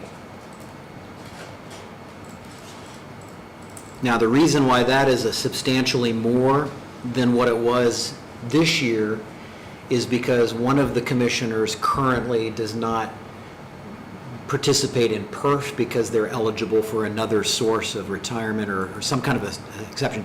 But that's going to change for next year, so we should budget normal for next Right, year. right. So that fixes that particular exception. And that's it for wages on commissioners. You ready for me to go down through here? Legal fees stayed the same. We've been fortunate, this will be the 5 years in a row that amount has stayed the same. We reduced the outside legal fees last year, so that number stays the same. Supplies the same. Postage jumped up $2,000. We didn't spend fully that last year, but postage has went up twice this year. So trying to accommodate for that. Question on postage. That has been such a decent amount over the years, and the postage itself is what it is. There's no way around the rates. But is there in the current environment of, e-notices and e-filings and, I mean, is there any way as far as like volume and cutting back on how much mail we have to We are have? contracted with Qantas, is that correct? Am I saying that right? It have been for years. They determine that based on the mailings that come out of here. We still send out a lot of notices to taxpayers and different things like that. The problem of it is, we send something out of here email-wise, are we gonna get a response back? How do you send out a certified email? Those kind of things. Right. So I don't see that, Anton. Okay. Again, it's only a $2,000 adjustment, but we have to make an adjustment. What's our actual postage been this year? And are we on target or are we under? Because you mentioned we'd been kind of under, We but had been then under. probably be a rate increase Want next, to know what our expenditure has been? Yes. Thus Yeah. far? out of that line item? The other thing is there's been more postage because there has been more jury trials than. And that fluctuates from year to year. Okay. Does the We don't want to come back for an additional appropriation for postage. That just doesn't make sense to me. Does the postage for the building department come out of this? Everything that goes on in the county comes out of this postage. And so that could increase as well, as you see, As building permits or grow, even Yeah, because postage in like building department is zero. So it's all coming out of this line, kind of like the copy machine thing. It's Correct. all coming out of commissioners. yeah. And it has otherwise. prior to me being here Yeah. doing this. I think So we of your $65,000 appropriation from last year, you've expended $43,938.43. Yeah, so we're Seems on like we're track. on to spend track. it. And Yep. that's as of today, so that doesn't include anything that Dee's keying for your notes. Right. And what was the name of that company? Quantis? Quadient? I don't know that. Quandit. A-D-I-E-N-T. I just was curious. Same company that we've used for quite some time. Lynette is our mail expert, so. Okay, other services, we have 190,000 there. As you see, we had a $120,000 ADA contract. We broke that up last year for three $40,000 agreements. We put the full 20 down there, but it was actually only 40,000. We started last year at 40, so we've got 2 more years to finish that contract up. Lao is now up to 160,000. That is with our payroll timekeeping system as well, on top of their normal fees. So I've cushioned it a little bit by about 10,000 because Lao does come in from time to time and make adjustments and charges us a small amount. I think a couple times last year it was like 5,000 or something like that. So that would be in contract services. But what we need to do here now is, as we're pulling out these Toshiba agreements throughout each department, will be put into this fund line, whatever that total might be. I'll make a note here. Plus pending Toshiba. Yeah. Yeah, originally we were at, I think 2 years ago, at about 107, and then Lao went up in an increase last year, and then we've added with an increase in additional payroll, timekeeping, that is additional funds, so that numbers continue to grow. So with the ADA, we'll have 2 more years of that 40,000, and then that'll drop off. And So- that's just a one-time, once it's done, The Once study's it's done, it's done. That part of it is done. You'll see on down here, I've added an additional ADA compliance line, and we'll discuss that when we get there, Okay. okay? Memorial flags, 650. I noticed this year, for the first time, we finally spent some money out of that fund, about $500, and I was glad to see that. Wasn't being utilized before. The mental health cost, 110,000, which I think, yeah, so the, Actual amount per DLGF's estimate is $113,320. okay. So we should use the amount that they gave us. 320. 113,320. Letter of credit to the bank, 7,000. Stone Belt, 60,000, that hasn't changed. Dues and subscriptions, raise it $1,000 just because everything's going up, and that will be reflected in that. Landfill I'm sorry. Will we ever be able to drop that letter from the bank at $7,000? We'll keep that on forever. So essentially, it's a line of credit, and it's just a fee. Because the letter. There is no, we don't have any balance on the line of credit. We from time to time, the bank, we got something here a while back that they charged us for something, and I can't remember, I'd have to get back with Sheila on it. They did some research for us on something, and they used that money that's sitting there for those services. But this is yearly that we pay this. Yes, we don't pay it out, Nick, we budget for it and use it as needed. Does that make sense? Yeah, so you're saying that we could have $6,300 left We on this could. year if they only use $700? Absolutely. Okay, so it's not a It's pay. it's a cushion because we are going to use that, it just may not be all of it. Okay. That is correct. Okay, so again, just to make sure, it's not a fee to the bank that we're paying.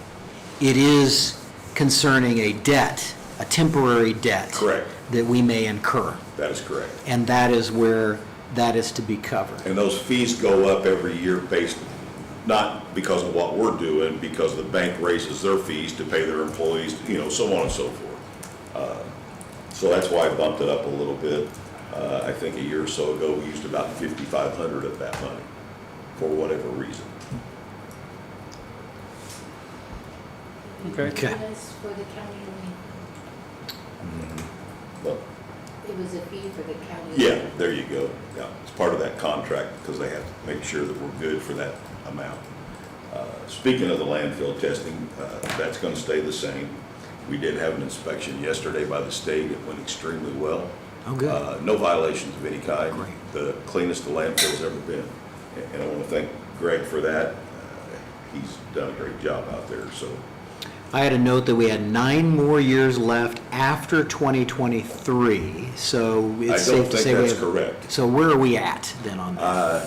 I asked that question very direct to the state yesterday, and she's going to send me an email to confirm, but they're thinking we're either in our 4th and final year or going into our 3rd and final year. Oh, really? So it's less than what you're thinking. Oh, that's helpful. There were some things Okay. that were reduced because they became compliant and no longer needed in the testing process Yeah. that was original.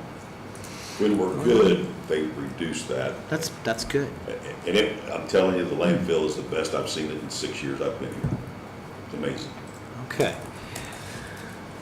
Well, that would be nice. Okay. So we're getting close. ADA compliant, I've got $30,000 in there. And what that amounts to is, as the first study went through, we have to lower counters, we have to widen doors, we have to put handicap approaches in. We had to put in a hearing system in one of the courts. That money came from IT. IT's not set up to handle additional projects. So I put 30,000 in there to start that. We'll eat through that pretty quick. And it's important to note that this is a new line item, but it's a very important line item. We're going to be held to accountability, and we need to have this item set up so that we can draw from it and keep track of it, keep coordinated with this. I personally would like to see it a touch higher, but And we can it's a starting start point. somewhere. You know, we'd hate to get so far along and, one year may hit harder than another. Commissioner Burton's decided that this is a decent number. I'll agree with him, however, if, that's a very important line item. Everybody here should understand that. Yeah, I don't necessarily object to it, but I think the location of it may be something we could consider changing, because right now it's adding into the general fund. could it be placed into our lit economic development fund, for instance? Or could it be put into cum cap, or, you know? QCAP can't handle anymore. Okay. We're tapped out, and I'm gonna give you a budget this year that we'll probably spend every penny of it. Okay, The reason I put it in here is we had a dead fund line, so I had to put it in here to present. oh, it. sure, But, sure. Yeah. But you'd be whatever okay would with make more maybe a sense. lit edit, because it would take it out of here, I and, want it in a fund line that myself or whoever down the road Mm-hmm. can make sure that as we're being ADA compliant, we're making these changes, we're not pulling it from QCAP and it's just jumbled up with everything else. It is ADA compliant. yeah, that only. sounds good. What do you think about that? Lit wouldn't hurt anything, would it? No. Okay, so there we're gonna do, move it, 31,900, let's see here, 31,900. And I told Sheila when I put the budget together that I was gonna use that fund line. Matter of fact, I can't remember what was in there before, but just so we had a place to put it. It's gonna be the same fund line and edit, $30,000 for ADA projects.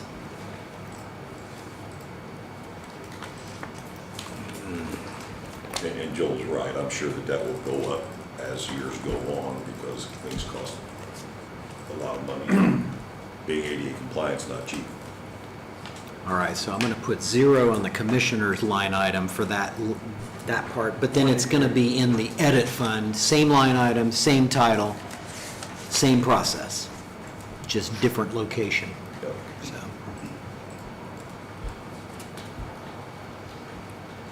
Mileage bond, I don't think I've ever collected mileage since I've been here. I don't know about any of the other commissioners. Official bond, that stays the same across the board. Insurance deductibles, we're still keeping that at 20,000, and it was very handy as of last year's storms. Yeah. We expended, I think, every dime or close to that, but thank goodness we had budgeted for it. We had a lot of vehicles, a lot of buildings, and so having that money there, not taking it out of general fund or additional appropriations from somewhere made a big difference. So keeping that the same. Legal and public notices the same. Going on down through here, insurance, we've made that adjustment. Group insurance, we've taken that out. Has our insurance audit been around 30, or has it been less than that, more than that? It's The been a last couple jumble. of years? I know it probably zigzags. It does, and right now, we'll probably spend every penny of that based on the audit that Sheila has and I have because of the drastic change This was in the payroll. EMS thing you were talking about? Yes, and there was a little bit in highway, and part of that was because Greg's working his part-time people almost at a full-time level. Oh, So okay. the wages have went up, which affects workman's comp, as you know. Okay. So those two departments, John called me this morning before I got here, we're working on figuring that out. So anyway, Okay. we're gonna keep that the same. I would say if this audit stays the same, we'll probably need to add 20,000 to that for this year. I hate to say that, but there's a 285% increase in the audit numbers. On the audit part. Okay. That's huge. All right. But we haven't been audited every year. This is the first audit since I've been here, as far as them going through the numbers. and That's the interesting. numbers that are in there. It was so messed up previously, Anton, they threw it out. Huh. They That just was the waived it. previous company. And who was that? Travelers? I can't remember, but It was anyway. prior. Yeah, it was a disaster, so the insurance company basically said, we're gonna waive this audit, and they did. Now, are we gonna pay for it this year? Probably. But it is, so. Okay. And I think everything else is pretty much the same, that there's no changes, so. Unemployment, is that still? Yeah, you know, I think we're good there. I don't think we spent all that last year. Obviously, what department heads and elected officials need to understand, we don't pay a percentage of our payroll into the state. When we eliminate an employee, it cost us full board. Yeah. So retention, retention, retention. I can't say that enough. Keeping the staff that we have, If we, obviously some people quit, we don't pay unemployment, but we need to hang on to these people.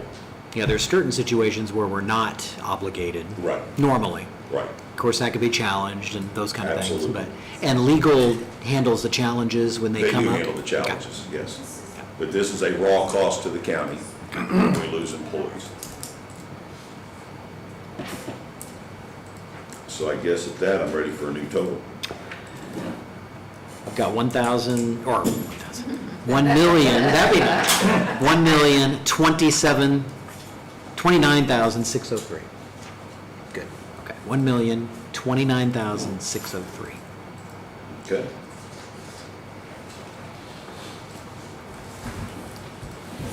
Cume Cap, looks like you had done a little more for maintenance there. Yes. And I'm gonna give everybody a shocking update. Yeah, that was, Our hole out here in the courthouse Oh, lawn, yeah, which we just received the bill, is $96,000, wow. which is absolutely shocking. What we found out was 100 years ago when this courthouse was built, there was a clay tile sewage line ran from the north end of the building, the south end of the building, out to the street, 20 foot deep, hooked to basically nothing. Could have been ran to the river, could have been run to a cistern, nobody knows. We got to the street, found that out, it was 20 foot deep. This whole property is nothing but sand, so we had collapsing problems and all kinds of issues. Anyway, it's all been fixed. There's a new line ran all the way out to the street, tied into the sewer system, so it's fixed. We have the sand and back as maintenance people. The courthouse basement has flooded with raw sewage over the years. And it got to the point where we can't deal with this anymore, so we had to dig into it. And as we dug deeper and deeper. So anyway, talking about Cume Cap, those are the type of things. That's no maintenance really to any building, that's just a emergency. So, yeah, And it wasn't planned on, no, it wasn't planned. wasn't planned. what's our total, what, do you know what our total expenditure last year was, Gary? Because we talked about maybe raising Cume Cap, but we didn't, and I don't recall. I have Cume Cap this year, 250,000. Yeah, 250. 72. Yeah. And we're gonna surpass that this year with a $100,000 repair out here in the courthouse lawn. It's a fixed rate fund, which you set. So, if you get into a bad situation, you could raise it. The town raised theirs a couple years ago to keep up on building costs and facilities. The problem with But- that, Anton, if we raise it, we also need to raise Cume Bridge. Or hit you guys for lead edit funds, one of the two, Yeah. because we're getting behind that 8 ball all the time as well. Right. We're down to building 1 bridge a year based on the funds that are coming in. We were trying to do 2. And Greg, correct me if I'm wrong, that day's gone. Bridge repair now is, Yeah, $300,000. Last 2 years ago, we were paying $185,000. you can use Cume Cap more broadly to include bridge and road projects. And I realize that, but Yeah. that takes away from putting windows in this courthouse and, Right. you know. But you could up it, and that would take care of that. Bridge, you don't want to touch because that takes away from other funds. Right. Cume Cap doesn't. So Something to think about. Well, I think the 250 were good this year, last year, and we'll do the same thing this year. We encumbered some funds for some projects that we had planned on, and we'll do the same if there's any left. We're going to hope that there is. So I think we're okay at 250.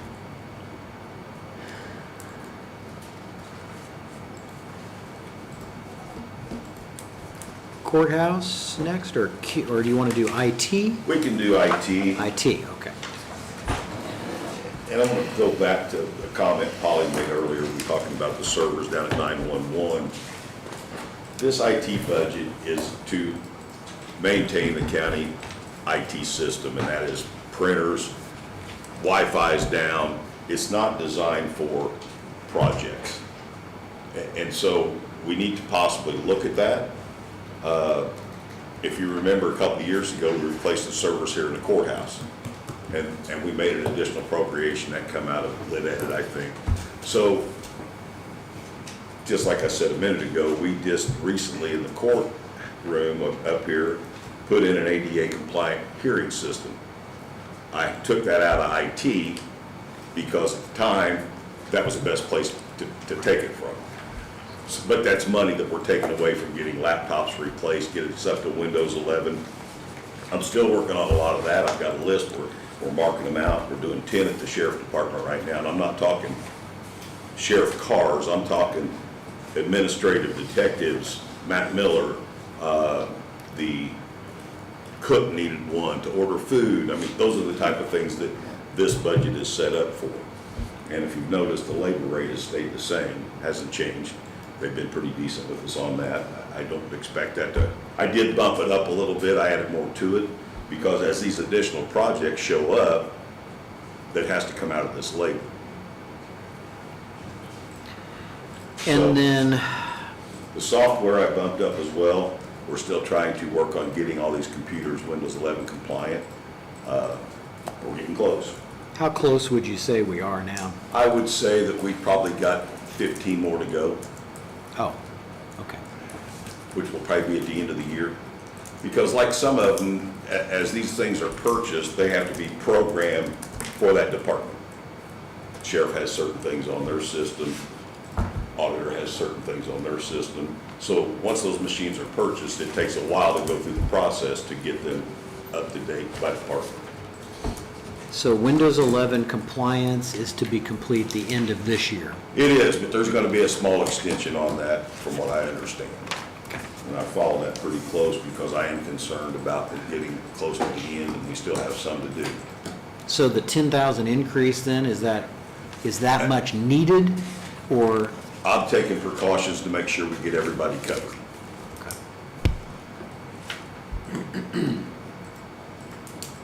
And not only that, the cost of product goes up every year, it doesn't get any cheaper. It's not great, and I did add $5,000 additional labor last year, and Sheila can confirm this. We were right down to the transfer from this line to that line to get it. I mean, we spent this budget to zero. So we need a little breathing room. I've got 187,500. That is correct. Okay. And I do want to say one thing, and I'm going to knock on wood with both hands. As we know, Monroe County, Greene County, and Lawrence County got hacked. Little Owen County was protected and safe. Do we have the world's best IT company? No, we don't. But they're doing their job, and they kept us protected. And now the Indiana Department of Technology has come up with a grant that we have signed up for. We're getting free, $50,000 worth of free cyber protection from the state of Indiana. Great. And I just signed that agreement a week or two ago. So to say that we're protected and some of these bigger counties around us haven't been, that's saying something.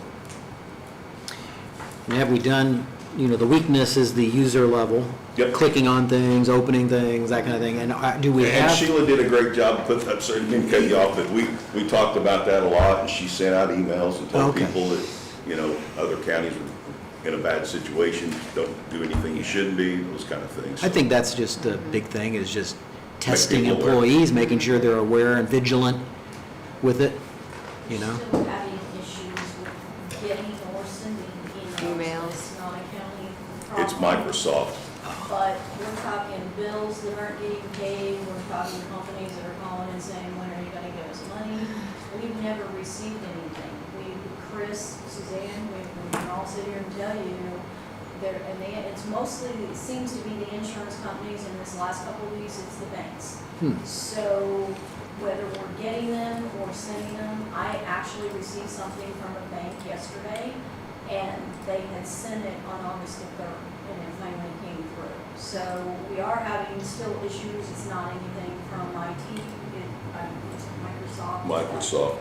Who they're saying it is. If you but remember back a few months ago, countrywide, nationwide, worldwide, whatever it was, there was all kinds of issues, shut down airlines, all that kind of stuff, and it was a Microsoft problem. They're still working some of those bugs out.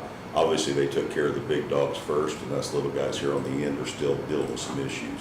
But it has been ran all the way to the top, to Microsoft, and they're trying to still work on it. But again, Sheila's right, it's not in-house, it is what's coming in from Microsoft 365, which controls our email system.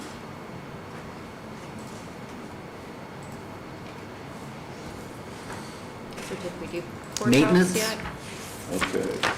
Steve, you want to come up here? Yeah, pull a chair. Got Steve here this morning. Yeah.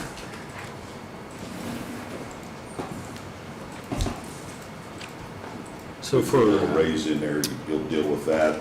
Yeah, we do have a dollar amount for that. Appointed pay, it should be $51,400. Okay. And then there's a request on the part-time, maybe that would be next for, Yeah, let's jump to that. As you know, when we were struggling financially, we cut people's departments by, staff. Everybody's kind of come back up to where they were, except for the maintenance department. The courthouse had a part-time position, and poor Steve, we're working him to death trying to take care of all the buildings and these additional projects that come up. So we would like to add that, but as you notice, there's only about a $19,000 difference in the budget amount, even adding this person.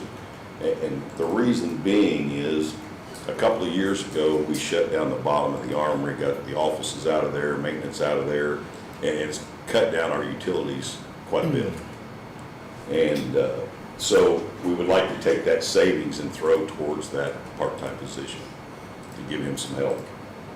how many hours then would that be? We figured it at 20 hours a week. 20 hours a week? Do we want to put that on the wish list? That's what I'm doing.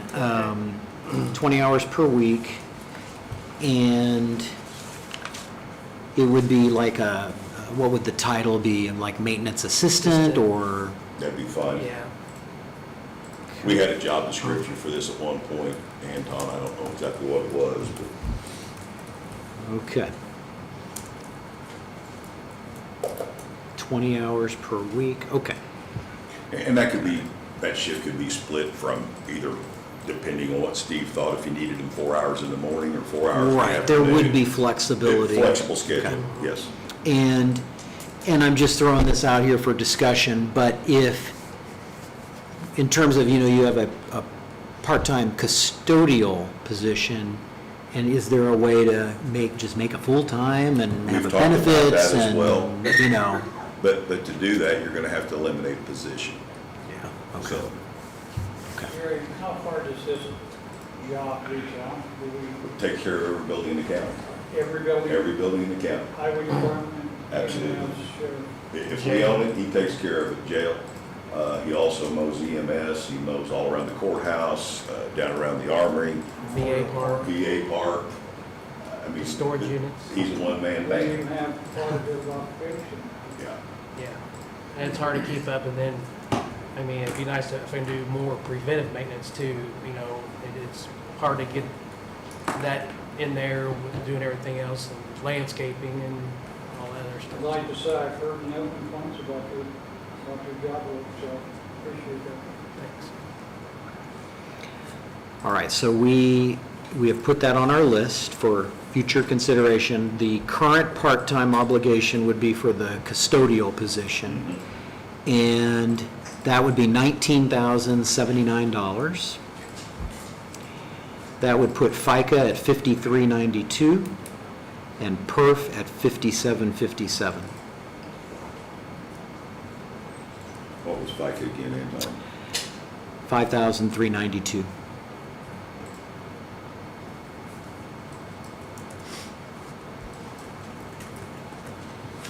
Okay, so then we go down to supplies, just a minor increase just due to cost. Equipment the same. Steve, if there's anything in here you want to talk about, or just jump right in. I know you and I sit through this. Right. Gas and oil, still $3,000.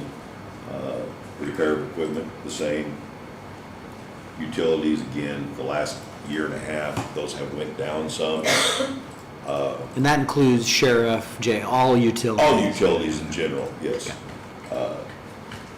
I won't guarantee that because they're talking about rate increases from Duke Energy. They've already put in for one for this. You never We know. don't know. So they may go back up, but right now they're down a little bit. Repairable equipment, lawnmowers, we had a tractor, or this one, we all did that. We don't have a Just- push on. Go ahead, Steve. Just mainly like snow blowers and zero turn, push mowers, got weed eaters, stuff like that. Trailers. How But much we have also- we spent already this year, do we know? That also, the repair of equipment also is like if I say a unit goes down or something, like HVAC or something, I always use that for that kind of So stuff you use too. that for building air conditioning and whatnot? Yeah, like anything that like actually is, If it's breaks large, down. you can go to contract services, but he tries to use repair of equipment line as much as possible. So your $24,000 appropriation, you spent $5,074.13. Steve's pretty free. Yeah. I apologize, I didn't, how much was that spent? $5,074.13. Yeah, $5,074.13. You see any expenditures for the rest of this year? I mean, although you don't know totally, but Yeah, I think there's still some stuff coming up in the year. I know we're supposed to add light poles and stuff down at the EMS, and we got some elevator upgrades coming up. elevator? Yeah. Okay. I appreciate it. Thank you. Yep. And then contract services, we left the same. Again, we've got to be flexible here. We've got contract services there at 60,000. If QCAP's tapped out and we have a $60,000 hole out here, we've still got that to fall back on to make repairs. So really the budget didn't change much. Literally, like I said, it went up about 19,000, and that's adding an employee. So part-time. some of this, are you saying, Gary, is a fair cushion? When it comes to maintenance, Nick, and you know as well as I do, you have rentals and things, you never know what's gonna come up, so we like to put a little cushion in there. And I wish we'd have had a lot more cushion for this year, but we didn't, so, but yeah, there is some. Thank you. Yeah, and I would say, I wouldn't necessarily call it a cushion, but like corrections and probation, they've got 5 or 6 funds. Their fees change. They might pull stuff from one fund 1 month, and they might have to change midstream because you don't know what's going to pull on it and how much and where you're going to take it from. And so whether it's lit, whether it's IT, there's all this flexibility, and that all kind of fits together, so. So in your contract services, I mean, that's not a regular that's just kind of a broad term in case. It is, we could need- be HFI, could be, commercial services, it could be a concrete company. We used them to level up the front walk out here at one time. So we have to keep that line there because you just never know who you're gonna need to do a particular project. Yeah, like we have annual, and HFI comes in like twice a year to do inspections on the boiler and chiller, and when they switch that over, the fire extinguishers, and they come through every year, so that all goes on to that. Okay, Yeah. thank you. The Thank you, Steve. Intertech, the Yeah. bug company, Bug company. contracts, those kind of things. I think that's everything. What that total end up being.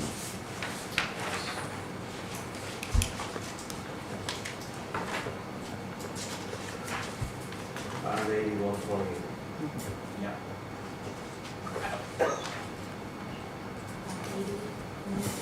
Joe, you have anything else you want to add? I do not. Thank you. Thank you, guys. Yes, thank you. Thank you, guys.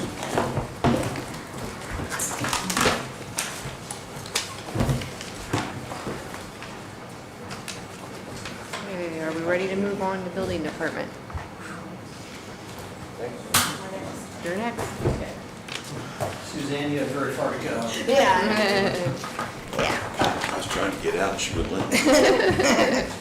All right, so you're still looking at a little bit of a split Yeah. for the position you're in between the Storage. normal 4908 and 4908 and storage units, right? 4015. What is the split? Can you define? So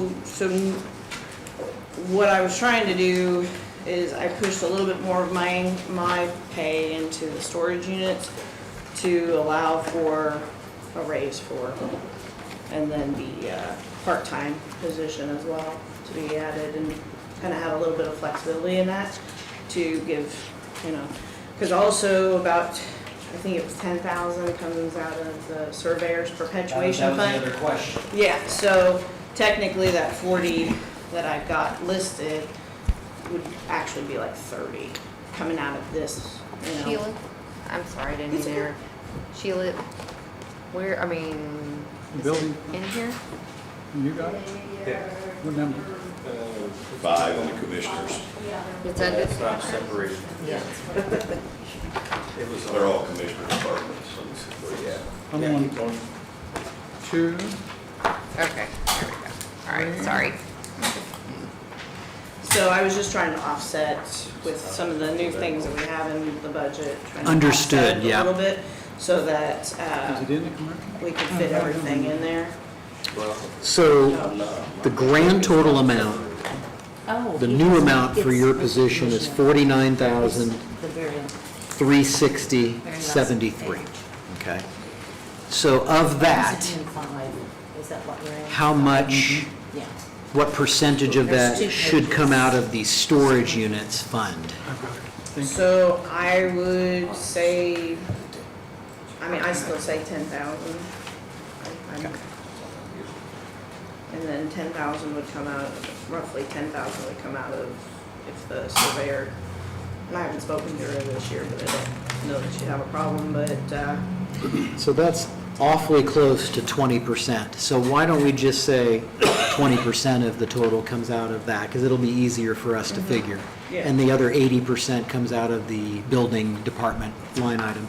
And then we'll get to the other one here in a minute. So if we were to do 20%, let's do the storage part first.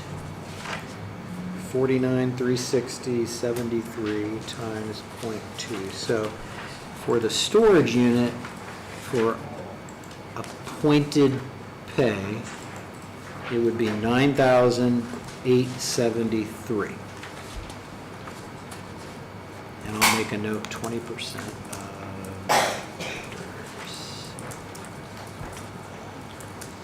Anton, Mm-hmm. does the appointed pay on this position at the 75%, what does it take it to?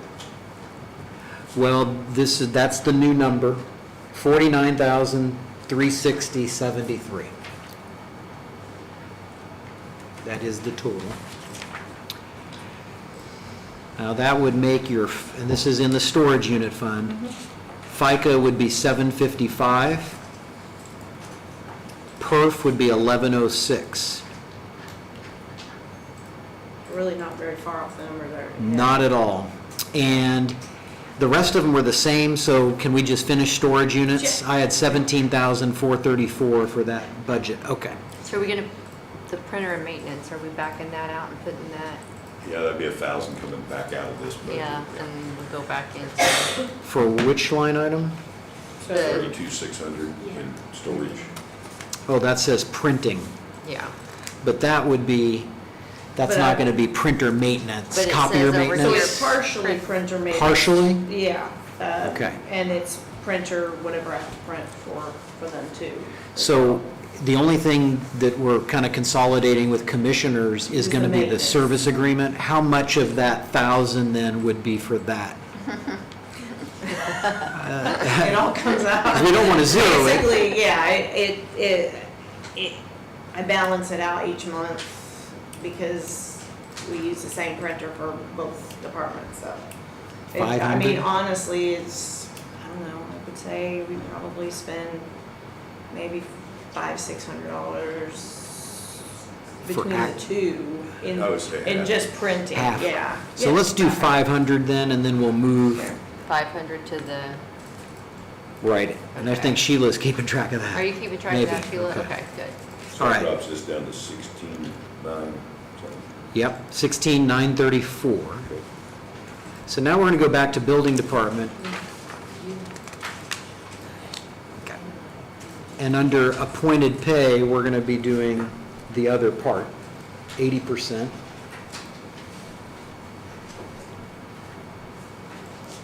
So that should be 39,489. So that's for the building inspector? No, This is for that's appointed for pay. super my position. Appointed pay. And then the surveyor's part of that is hopefully still in place, but that's been handled as a miscellaneous revenue or a transfer from that Right, other yes, fund. but we usually can't Everything's budgeted account for from here. it by how much it would be because it's a percentage of whatever I get paid. Amy did turn in a sheet, and it's in section 21 in the surveyors and stuff, and she has $10,260 in there.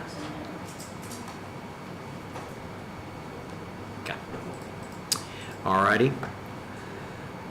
Regular wages in the past had been for a full-time building inspector, and that's still going to be the case. Right, yeah. Okay. Yep.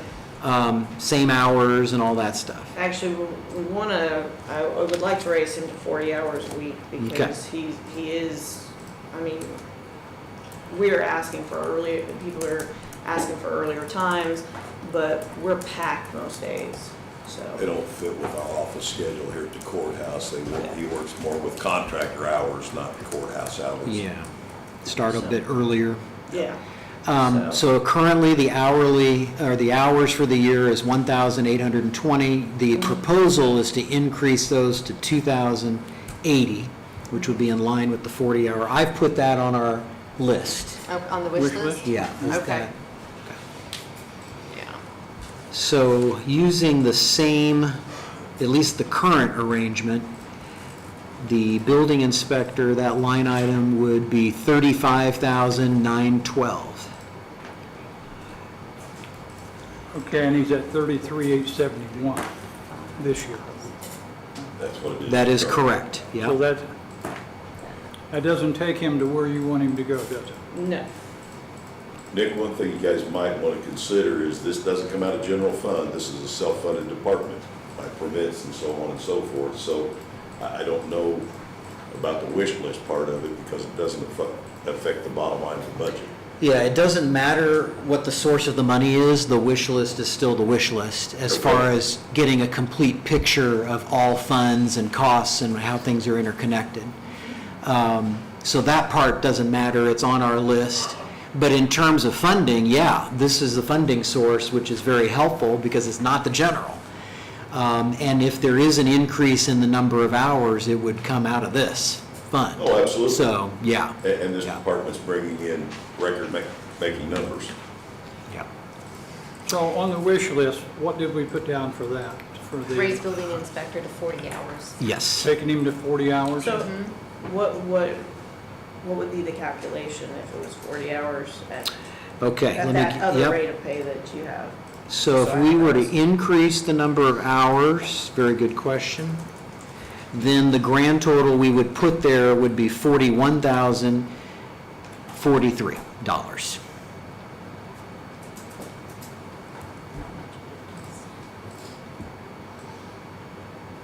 And you'd figure the FICA and the perf. That would be your cost of that item, that change. Yeah. So I was pretty close with Not bad, yeah. that either.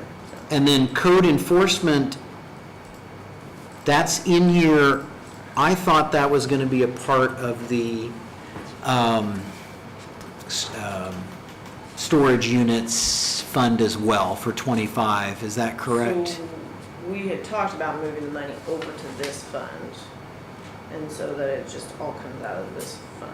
So you'd make we like a keep- claim or Yeah, just something like that? transfer Okay. to from, which is what we kind of do now is instead of breaking the pay into two funds, is they just move the money over from the storage unit into the building department fund, so then it all comes out of the building department fund. So Either it's- way so it it's can be not extra done. work on them Yeah. and I think that the only thing here is that particular position isn't being split between the two, it's being No. fully funded. I think it'd be better if it's just paid for out of storage units, then you just have a part-time line out of storage units for the appropriate amount.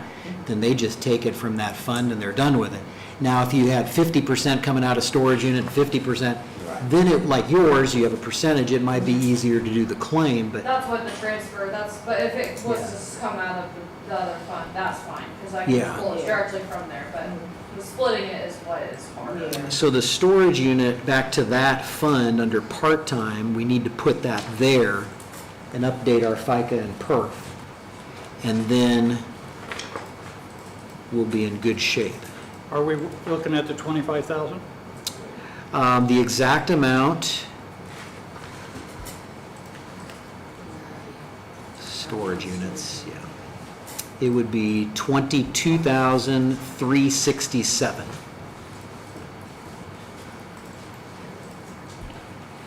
So we're adding this to the 16,934 that's there currently, correct? In the storage unit? yeah. Yeah, and then I'll adjust the FICA here. So would you add a line item then? It's just under part-time. So part-time line item in storage unit fund would be 22,367. And then FICA would need to be changed to 2,466. And then perf does not change. The total for storage units would be $41,012. And we have a pretty good surplus there. Yes, We have Yeah. a pretty good income on that, yes, more than enough to compensate. yes. And I think that their proposal was at least through 25, but that'll have to be reevaluated based on Yeah. where the storage units end up being, and Yes, currently, That, our balance is over 150,000, and that's not counting what we took in just this month, so. yeah, and, maybe it needs to be full-time later and so on. I mean, there's a number of things that can happen over time, but Since you brought that number up, and we need to talk about this, we had a vehicle go down in the building department. Timing chain went out of it, we parked that vehicle. Fortunately, the Veterans Office had two vehicles. Talked to Dennis, they used the van for transport. They're currently using the Ford Explorer. So we need to look at, now that we've got a code enforcement officer in here, that department needs two vehicles, because they can't, inspectors out on a job at the other end of the county, and we need to go deal with a code enforcement issue. So it's something that we need to discuss for this department, is how we're gonna deal with a vehicle down the road. It's not ever been, I don't know where the building department vehicle was ever funded from. I think it was an ex-deputy's vehicle at one point. Well, the Equinox was purchased by the department at some Yeah, point back in in time. 15, 14. Yeah. Gary, could we have some rotation from the sheriff department coming out? Autos? We can do that instead of, especially for the code enforcer, because they're not gonna be using it as much as they would be. That would be something that we would need to get with the sheriff department instead of surplusing all those vehicles out. We roll one over to the building department every couple of years when they're at a surplus.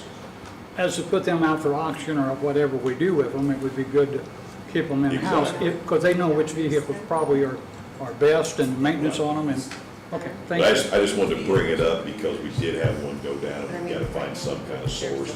And that, you're right, Nick, that would be a good avenue. We had gotten an estimate for a brand new Colorado, wasn't Yeah, government pricing. it? Government pricing, and it was like, what, 30, Yeah, it's 35? 35, 36,000 state. To bid buy a price. brand new one, so. And that could be purchased with storage unit money, but if we can find other avenues, we don't have to touch that. Yeah. Because we do put a lot of miles on them. I mean, we're gonna, That was just States, weather. right? Yeah, there are gonna be a lot of rough miles, there's gonna be a lot of wear and tear on them because of So we got to wherever they're determine going. maintenance versus the So. cost of new, how that plays out. Yeah, so, and if we do a new, then, you know, I'd rather appropriate that out of cash or some other source than budget for it. We probably want to buy it outright, Yeah. not do payments. Yeah, and I just want to bring it up. Yeah, I didn't say good to we know. put it in here, but I just wanted to let you guys know it is an issue that we're dealing with. New vehicle eventually needed. I think the repair for the Equinox was about $4,000 or somewhere thereabouts. 3,500. Just future discussion. All right. And I did see where you had, for your vehicle line item, you had doubled that from Yeah. 5 to 10 because of the problems Yeah, you've had there. yeah, with gas going up and all of that, doubling everything. And then wear and tear, tires, stuff like that, you just never know when you're gonna need to. So that line item that is labeled vehicle consists of a lot of things. Yes. Maintenance, Gas. fuel, Fuel costs, yes. insurance? No, Okay.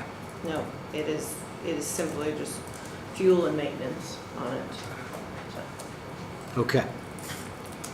All right, and then finishing up with the wages, FICA, we had 5,768. And perf, 12,047. Part-time was 0.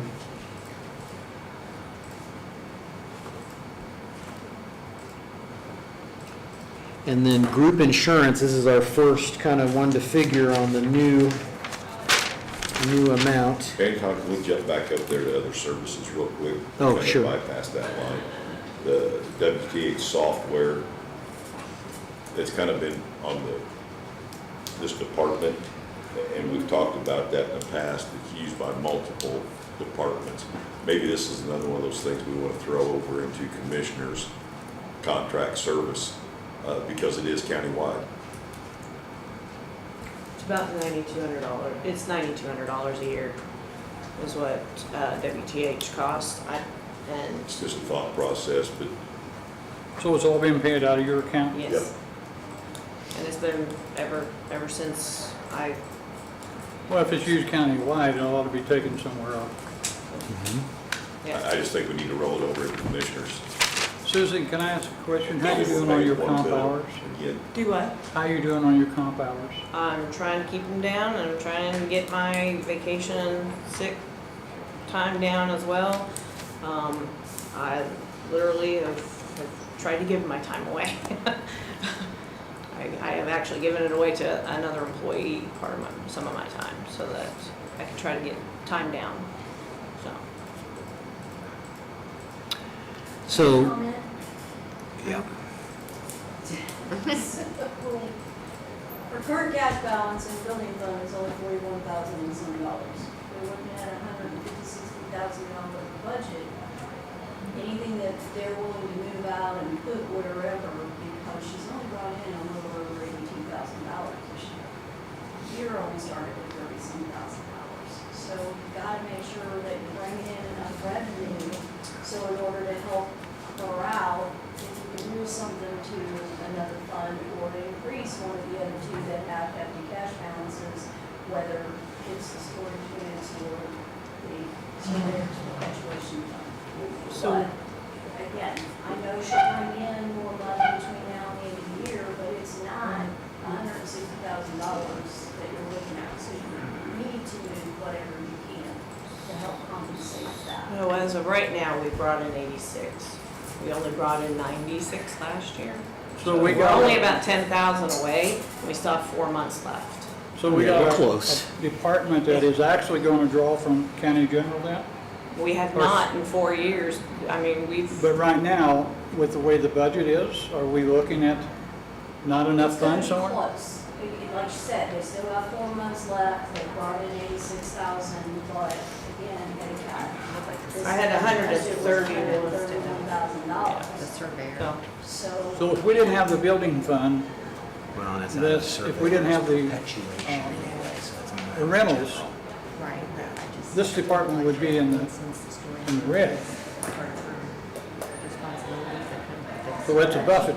But you do have them, and those are two I mean, if you continued move anything. resources coming in. You're gonna have a storage unit when they come in, you're gonna always have a surveyor's perpetuation fund. So if you need to increase those, or if she gets, September, October of next year, and she's running close in the red on stuff because the revenue isn't as much, then you have two funds to go to.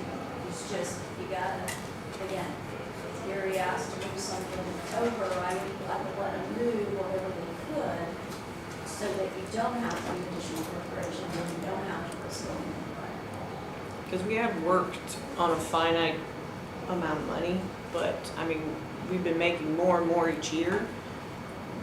And so, like, Well, let's go back 5 years. yeah, In 18 and 19, the building department alone was in the red every year. You guys had at the end of the year, put in $25,000 out of general fund to cover the losses. That has not happened since we merged this department and GIS together. We eliminated a $38,000 salary, a $33,000 salary, and paying one person $46,000. I don't know where that money went, but I'm just saying, from a county standpoint, dollars and cents, we saved that money. This department has been in the black for the last 4 years. And I look for them to continue to do that. Are they on the edge? Sure they are. But they're not using taxpayer dollars to support it. So on WTH and the other services, how much, if we were to take out the part that has nothing to do with your department, what is the actual amount then that we need to keep in that line item? so I still pay for the live version of WTH, which is the, where we could put active road closings and stuff like that. Okay. I still totally want to pay for that part of Right. it because I think it's beneficial to the county. So I really do, and so that's why I put 5,000. I feel like those are the buffers. How much is the live version? It's not 5,000 though. 1,700 roughly, I think it is $1,700. Per I'd have to year? look. Each year, yeah. So let's And put I don't know, they haven't 2,000. raised any of their fees, but, I mean, we have a lot of licenses, so like the $9,200, we're not paying the full amount that we would be if we were paying for every license that we have. So 2,000 would be enough then to leave there, correct? We leave about 2,500. 2,500? Yeah. Okay. And then the balance of that, you're talking commissioner's budget? Correct. So let's go back to that. And if there's any other departments as they come through today and tomorrow that has this fund line, I don't think they do because it's been laid on the building department, GIS. Yeah. But if they do, we need to pull it, same as we would printing, and throw it into there. Yeah. We'll put Nicole in charge of keeping it alive. So what would be left? If you have the live version you're covering, then what would be the amount to budget for the rest of it? Well, see, and I do take some of the bigger supplies I've taken out of that when we've had like bigger printer costs and stuff like that. Because like when we print a lot of our forms. I'm talking WTH. Oh, WTH. Yeah. The total amount you're paying right now is what, 96? 96. It might be 96. It So might be 96, subtract the 92. 25 from the 96 Yeah. and there's your number. Yeah. Because I just paid it. So 7,100. We're going to go to the commissioner's item under other charges and services, where we have LAO, ADA, pending Toshiba, Correct. which we'll get to later, and 7,100. So that's 197,100 for that line item in the commissioner's budget. And then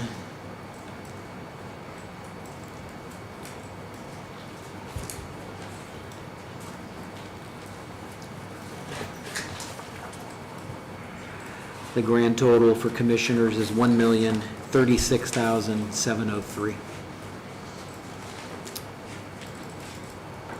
All right, so back to building department.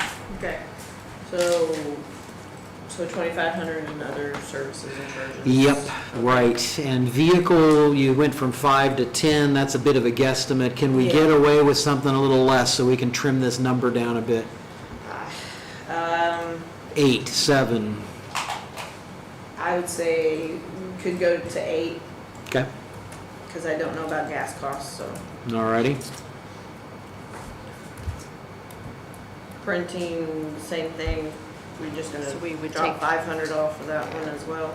So another part of the maintenance comes out of that? Yeah, Okay. yeah. Sheila's got that noted. And then group insurance, I've got $18,030 for that.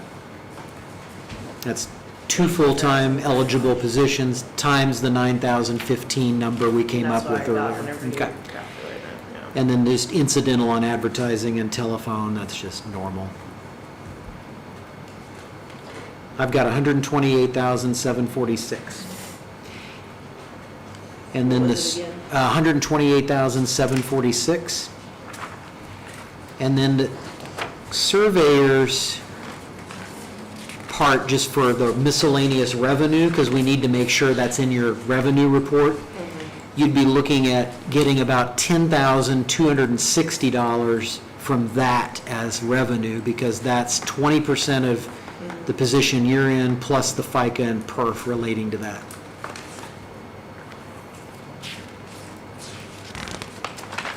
Does that sound right? Yeah, it'd be miscellaneous revenue for 4908 from surveyor's perpetuation. Flipping back to the surveyors, I don't see that she's got a line in there on this budget sheet. Might look, maybe she's added it later. Is there a second sheet underneath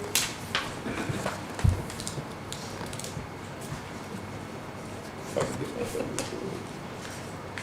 There is not. Yep, there is, I'm sorry, sheet, I see it now. Apologize. Yep. Yeah, total 10,000 something with tax. We're talking revenue. It's on the revenue side. She will have to figure it in. But yes, I do Right, well, and have, that would still make to where I would only be 100. yeah, because your revenue will go up. 100,000, Yeah. Yeah. The net difference is what you're really looking at. Yeah. Okay, so, and then in, just real quick, for surveyor's perpetuation, since that really is the only thing tied to this,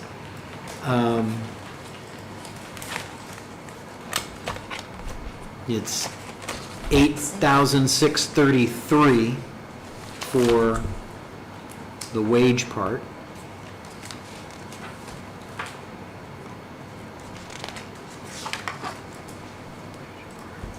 And then 660 for FICA and 967 for PERF. And with the 75%, is that, the surveyor only comes to 8,000 or something? So that's not exactly what we're touching on here. This is the surveyor's portion of the total pay for that position. It's a percentage. They take just a percentage of what my total pay is and then take it from the perpetuation fund. It's just the funding it's only- source. Yeah, the compensation was 49 total, and then 9 of that comes from the the storage units. 8 of it comes from the survey's perpetuation fund. But we're still at, your pay would be 49,000. 49,000, yes. Yes. Thank you.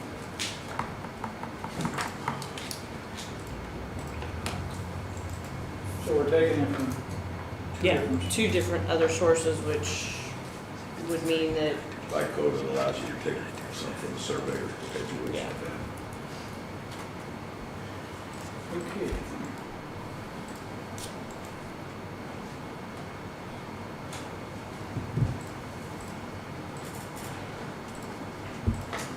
Good with building, right? Done. Thank you. Thank you, guys.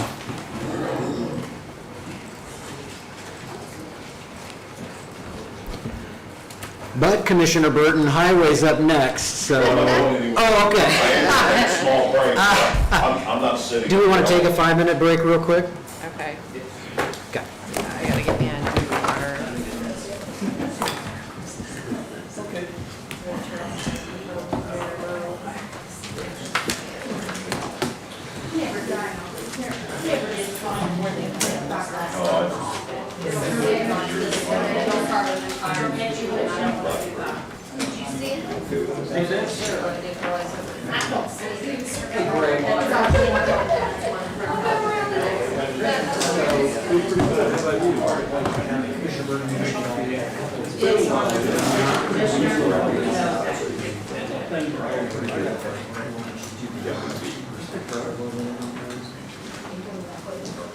Do you have concerns?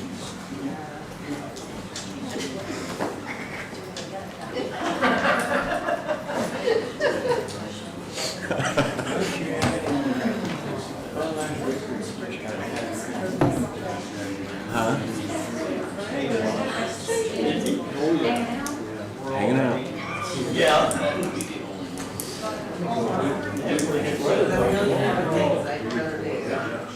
That still classifies in New Canada. That's almost to a gentleman who went up the mountain. Yeah, well, to operator position. No, hey guys, I'm doing good, how are you doing? I think that it is the same rate of pay. as we jump to conceals, And that's fine. 67. Well, they didn't steal this from. That's fine. You're supposed to actually repair or put it down on something that doesn't need repair. That makes a huge difference. Have you noticed They didn't- it's not that great? They didn't fill any of the holes or anything. They just- Okay.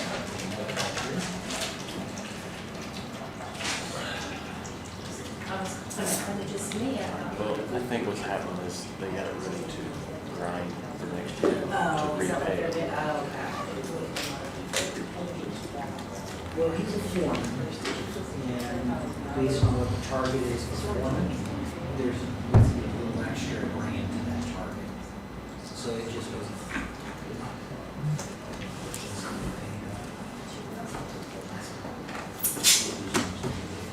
So it's gonna check out same check. So they're in there. So that part's normal. Mechanic, operator. You'll need to say that. You will need to have something on the record identifying it. So what I would recommend is saying that following with what we've done this year for the last couple of years, the mechanic position is the same rate of pay as operator. And then, yeah, that's all still there too. Okay.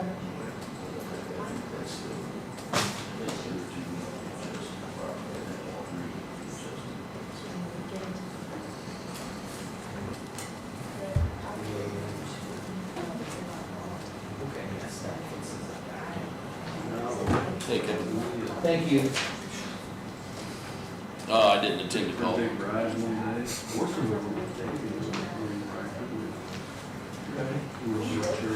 Where at?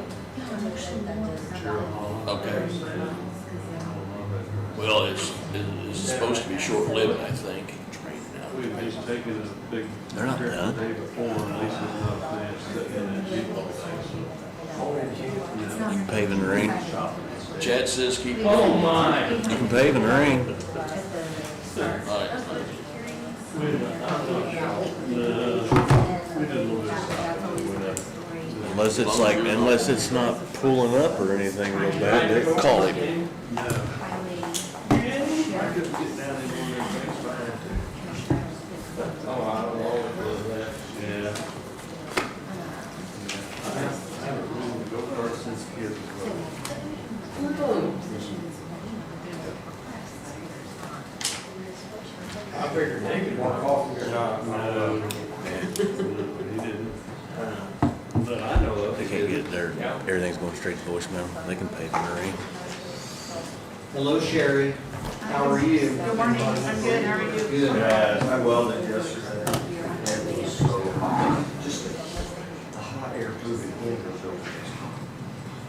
That was a good thing. Oh, yeah.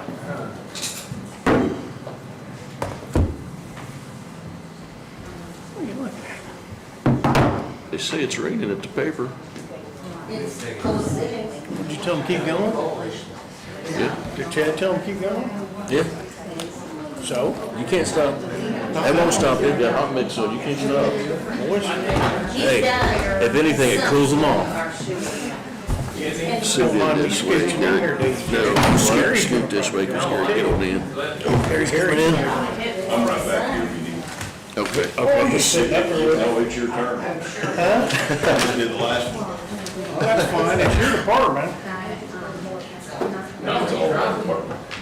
Well, yeah, we used to have to wait on it, because Can you read your sheets? this jump's still for you. I don't know until I hear you smiling, but I think I'm Some people that deserve. well, no, I mean, as far as, I mean, we got to figure it out. But I changed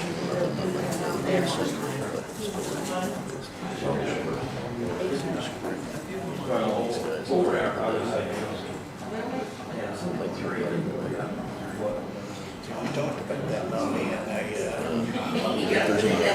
now they don't if there's not. Take care of it, just a few bucks. They make more money than that. that's not cool.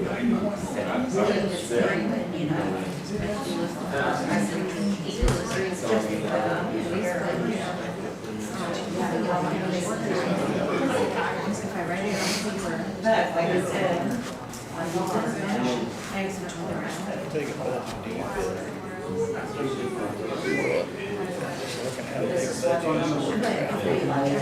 It's big. 3 million. This is not well expressed. But I went ahead and shaped stuff myself. You don't think so? Well, you gotta have, fix them out in your cash balance. Yes,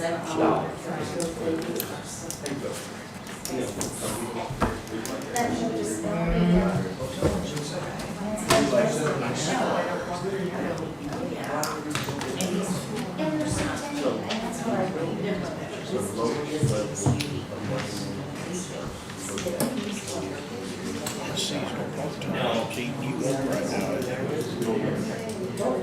But with them guys all.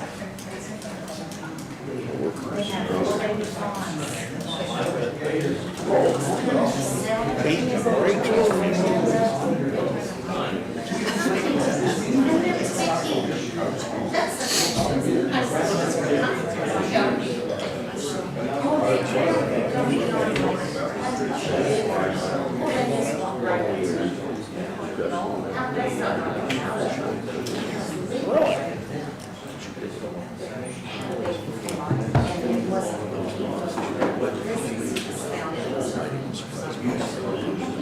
I think you're wrong.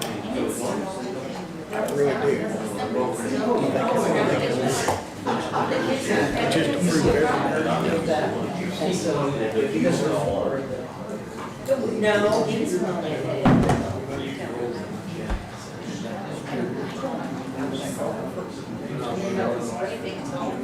No, I don't need it.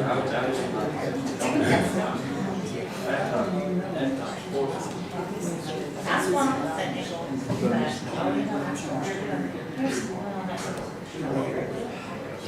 Look, the boys playing yeah, that's what I said. I got a lot of money. They got their names and I got 2 on each side.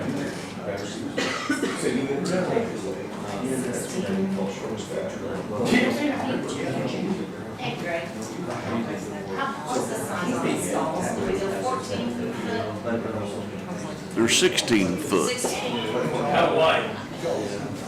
12 to 16. See? Well, even if it's mid though, They big. I'm trying to work on some horse trade and I'm selling these horses. You're selling him horses? Leave my horses alone, would you?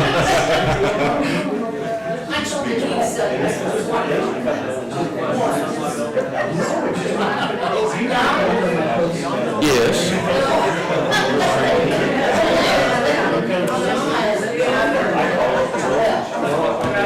No, John, for that one big building, John Lehman offered me 14. And I said, I just kind of laughed it off. He goes, no, I'm serious. I said, okay, what are you going to sell him for? I said, he won't even make it home.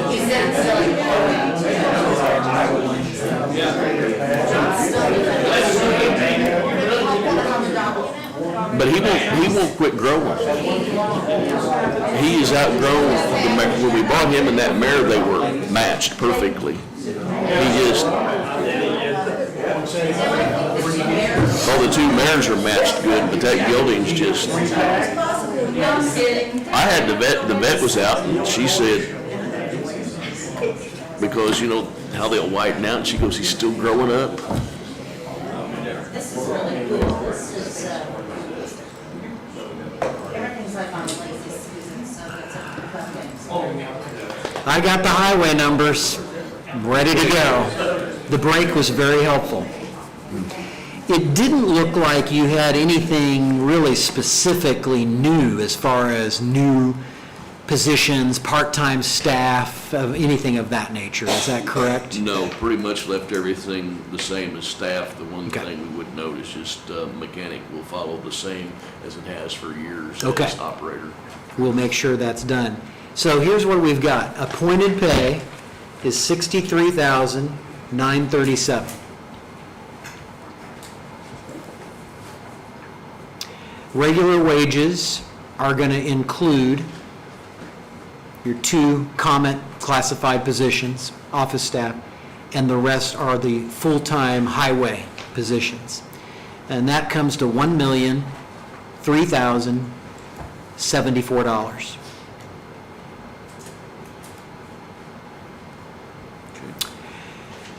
And then before we do FICA and PERF, overtime, it looks like that was the same, 58,400, Yes. okay? And then seasonal part-time included kind of 2 different types of part-time positions, truck drivers and just laborer. That is correct. And if I keep the hours the same, the capacity that you're intending to work them, and then figure in the new rate, then the grand total is $39,129.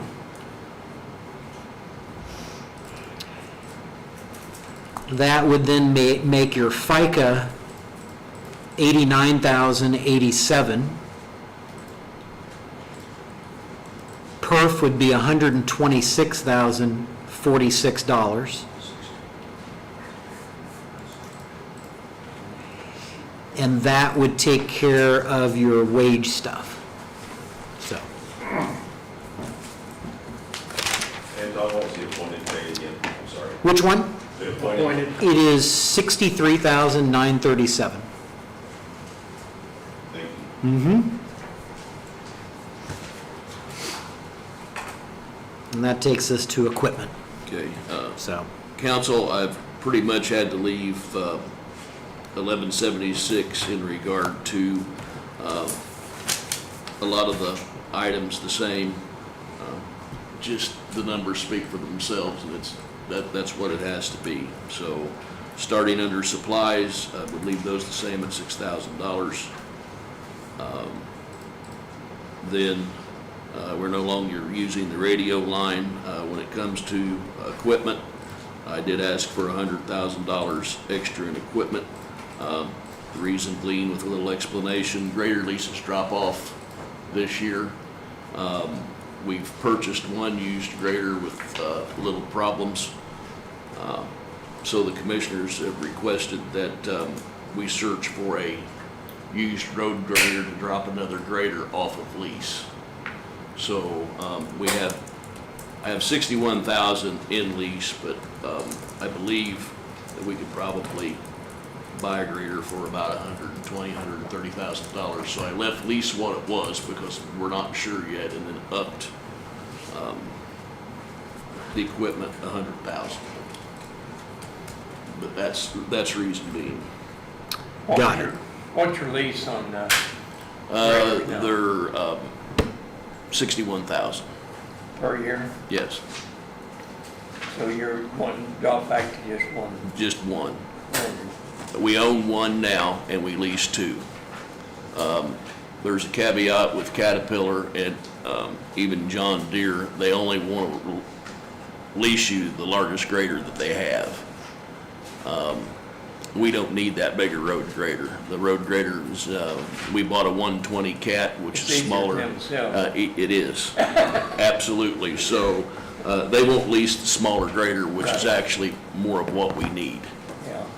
So that's the reason for the request, and then that is in hopes to keep from here on out, and I would like to actually turn to leasing no road graders. I don't think the lease program is that good of a deal for us for what they charge. Yeah. All right, so the goal is not to lease any? And you're hoping to buy a used one? You buy a used one, lease one. Okay. All right. Then gas, oil, and lube, I left it the same at 377, 870. You know, that is very fluid. Right now, this year, we're very, very good on gas, oil, and lube, but the year prior was horrible, so I'm just gonna leave that as it was. Tires and tubes, the same at 40,000. Repair of equipment, the same, 150. Stone, gravel, and aggregates, 142,926. Quite honestly, y'all, it ought to go up 17 to 20%, but I just don't see these numbers handling that, so we're gonna have to leave it the same. Culverts and sewer pipes, 20,000. Bituminous and hot mix, it's kind of the same as stone, but it needs to stay the same at 115,000. Road signs, same at 20.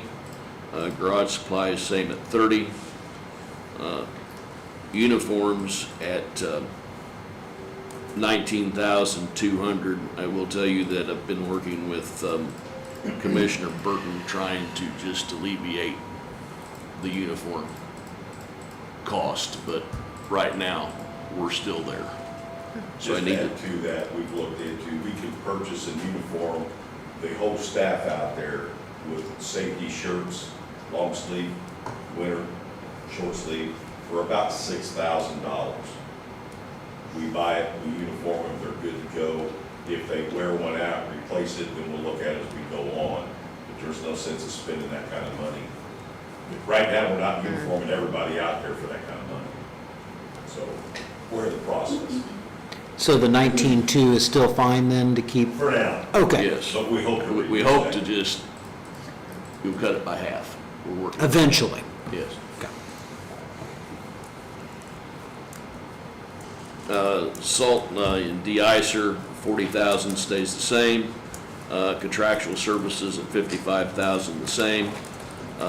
Other services and charges, same at 25,000. Special road projects, same at 30. And vehicle, just due to cost, we asked that we raise that to 57,000 from 50.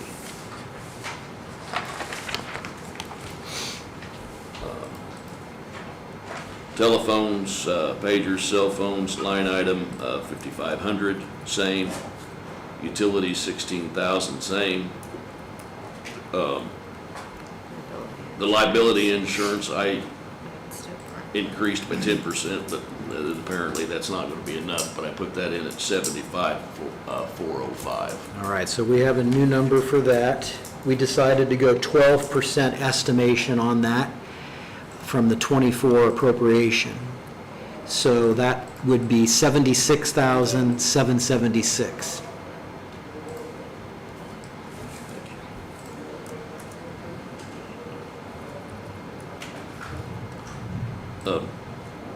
Employee drug testing, we need to keep that in our line item at 2,000. We have to stay in DOT compliance, and my CDL drivers have to go to a specific location for that, so we need to keep that in place. Insurance. The group health insurance, I estimated at 218, 275 with a 20% increase. Do you want to know the real number? Yes, please. Okay. And it's less, a little bit less, which is kind of nice. 216,360. And I think, just to confirm, you've got 2, 3, 4, 5.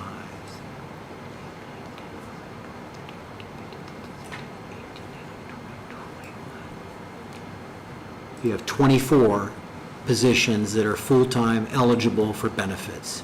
Okay, that's what we're basing it on. The per employee cost for the county was determined earlier to be $9,015. So that times 24 is how we're coming up with that number. Okay.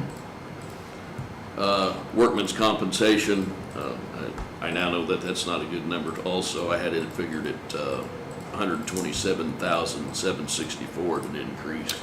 It's going to be $126 and $14. $126,014.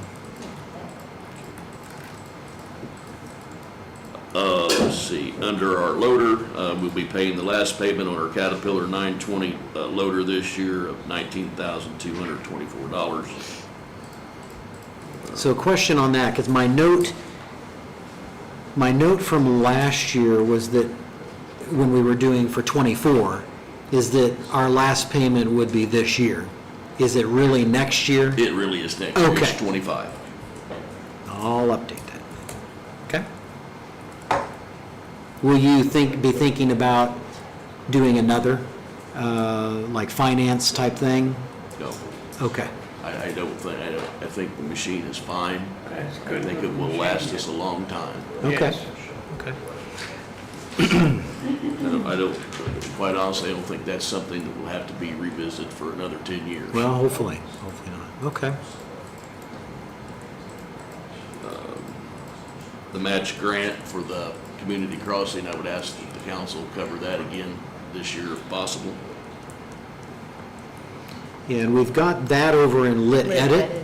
We have 333,000 there. Is that the correct? No, What was- because we now, it's 1.5 million, so it would be 500,000. 500,000? Yes. I'm going to change that. We'll get back to that when we do lit edit, but I'm going to make a note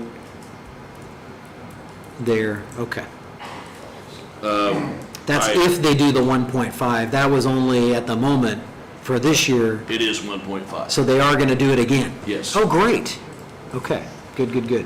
Under the greater lease, I still have the 61,000. That'll be determined if I pick one up or not, but I probably will need the 30 or out of that to make it all work. So on that, you have 2 graders, is the total is 61,000. Yes.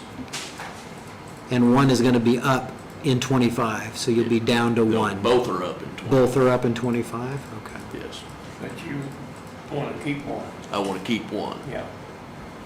So do you need the full 61 then in 25? No. Well, I won't, but I need to know whether I can buy one or not. That's the reason I've left it. Okay. But you were going to buy it out of the 100,000 in equipment. Yes. So do we really need the full 61 in this line item? I guess would be the question. If we're putting 175 in equipment, no, you can cut that in half. Then cut it in half. Got it. So we'll do 30,500? Yes. Okay. Greg, you might want to leave that just a little higher because that lease was 4 years ago. Yeah, that could The lease go is up. not You gonna be the probably same need to rate. make that at Maybe least. 35? I would say 35, 38, somewhere in that ballpark, yeah. What do you think? And in 4 years, I guarantee that. I'd say I'd put it at 40 and then 40? Okay. we'll have it, because they might need a little extra on it. Buying And the it could be other grader. less. We just don't know. All right, so I'm going to make a note for one new grader lease, about 40,000 is our guess. Okay. The other thing, real quick on that loader, if that's going to be the last payment, and we're going to be keeping it, and you don't anticipate having a new payment and stuff, why don't we just pay that off now with the funds and not even have the payment? And we can zero this line item, and then we can use either cash, we could save a little bit of interest on the final payment, not having to wait for it, and then you're done with it. Do you have the cash to do that? As long as you'll give me an additional appropriation out of 1173, and that would work because it would fit in the construction, Yeah. reconstruction. If you would give me an additional appropriation to pay it off, then I can do that. So I'd just put that on, if that's okay, we could put that on our agenda for the, or we could even vote on it, advertising it now for, you think we would be able to hit that for our September meeting? Holiday. Okay. That loosen up the budget. So I would go, I'm going to make a motion then that we do an additional appropriation advertisement from 1173 for up to, I'm going to say 20,000. We just don't know the final balance before interest. It should be somewhat less than that. Yeah, for paying off that loader loan. I'll second that. Motion made by Anton, seconded by Furl. Any questions? All those in favor? Motion carried. And can I add something to this Mm-hmm. conversation? That's a great idea. But since it's already budgeted, that would give Greg an opportunity to pick up another part-time employee with these funds. It could be, yeah. It does free up some money. Put that on his wish list. Mhm. It doesn't affect the bottom line numbers here. And he picks up an additional part-time. All right, let me make Greg, my I'm note here. speaking on your behalf, but you agree with that, Greg? Well, you never give up any help. Okay. All right, so loader 2024, all right. So we're going to zero that loader payment. On our wish list, we're going to put highway, part-time laborer. Yes. Would that just be increasing the capacity of the pool, or would it be an entirely different type of position? Just increase the capacity of the Okay. pool.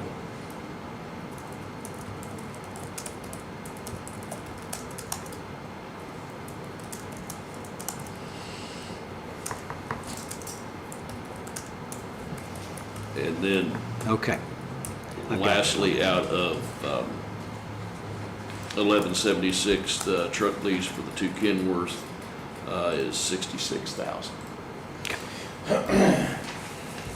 I used to have tractor lease noted for that, but that's not correct, right? There is a tractor lease, but that tractor's been paid Okay. off. So the 66 is for two Kenworth trucks. Correct.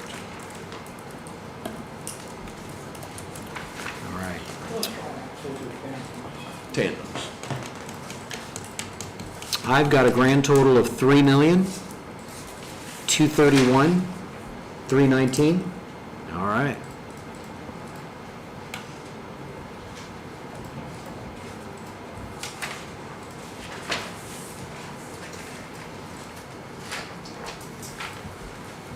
Okay, next council, I'll go to Fund 1169. Surely there needed to be a 17% increase in aggregates and stone and a 12% in bituminous, but watching these fund lines, if anything comes up, I believe extra, I just have to come back to you at some point in time, so they need to stay the same. Stone aggregate at 430,000, culvert and sewer pipes 10,000, and bituminous and hot mix 360,000. I've got 800,000 for that. Yes.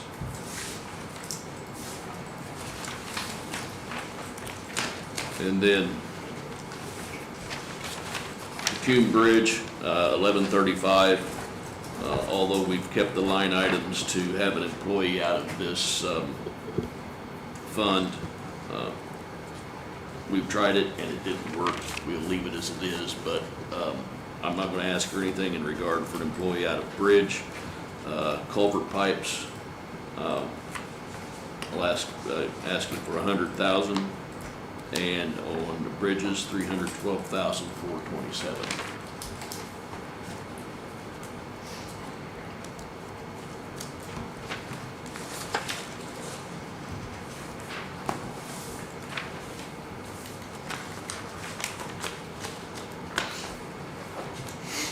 Do you have a pretty good inventory on your pipes? That didn't change, 412,000 change. It depends upon what we're doing. Right now, we don't. We'll order it first of the year. We try to order and have them in for the entire, or try to get them in for the entire year. But we're pretty low right now. Okay.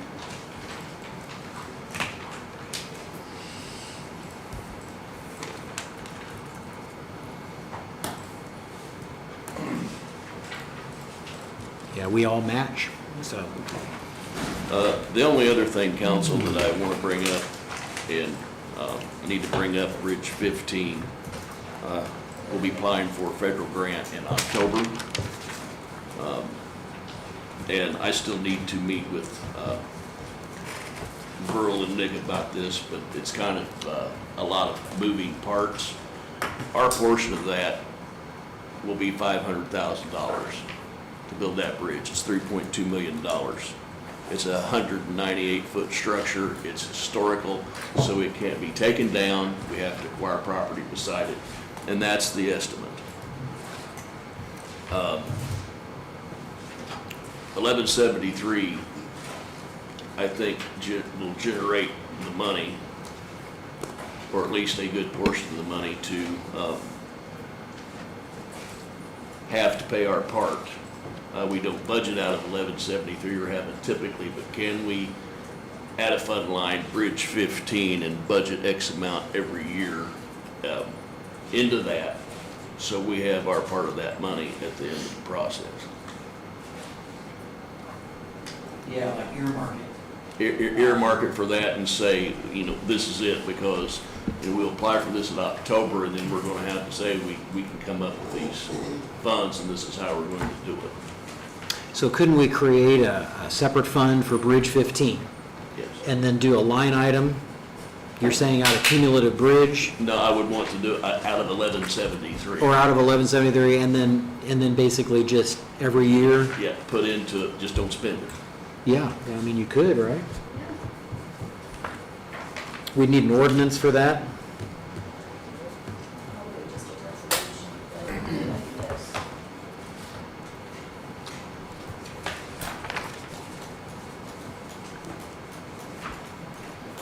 Then if we can do that, council, I would request that we be able to put $100,000 into a line every year for the next 5 years out of 1173, labeled bridge number 15.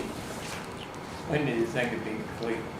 It's a 5-year process. They will not break ground.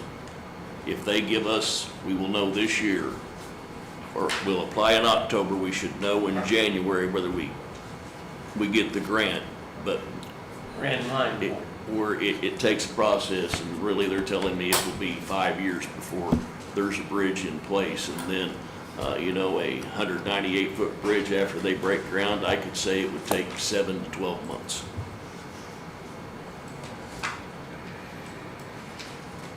So we could be, looking at 6 years before this bridge is replaced. Now, we're working with United Consulting right now to lower the weight limit, to lower the height, to make that bridge have a 3-ton limit, so at least cars could pass on it. But how long it will last at that point, we don't know, because then it has to be inspected every 6 months. So we're actually working hard to open the bridge up to car traffic. But this is the only way that I see that I can put together to build that bridge. But we know people will fudge on that, won't they? Pardon? People will fudge on that if you. Oh, I know. Oh, And so the route south of there, you go down to Tower Road, and go down and come out at the highway there. There is no, and I'm just playing devil's advocate here, there's a huge need or amount of traffic that's going through there now that warrants $2.5 million bridge when you could go 2 more miles or a mile to the south, cross over using the highway bridge. You're on the other side of Mill Creek. I'm sure you've thought of that, but I think that's the one thing that the commission has, or commissioners have discussed, is there are 2 campgrounds there. I am correct in saying 2 campgrounds, I believe. there are a lot of camping, And the then Indian on- Oaks. And then on the other side of that bridge, there is the grocery store, gas station, that benefit, and then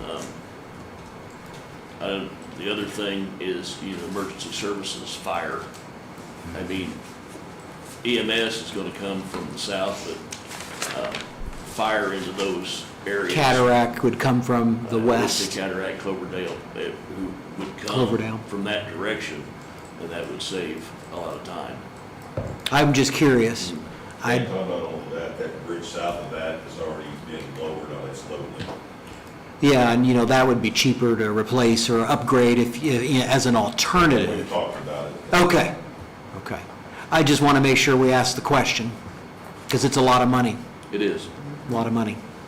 I would suggest maybe a wish list discussion for setting that up. It's an interesting idea. But remember, if we put that in the budget, the state's probably going to cut it anyway. Particularly with, we're already 200,000 more than we were this year in that fund, and it'll require some steps to set that up.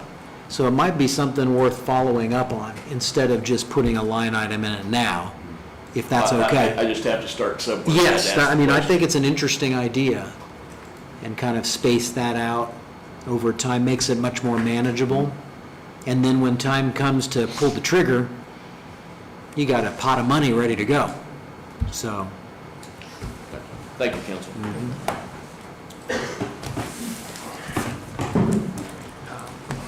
I'm on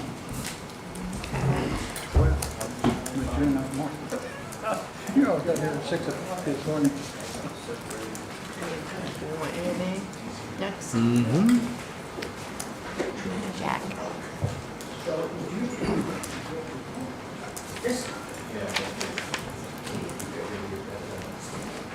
Oh, I'm doing much better, yeah. I'm on the right side of it. Good morning, all.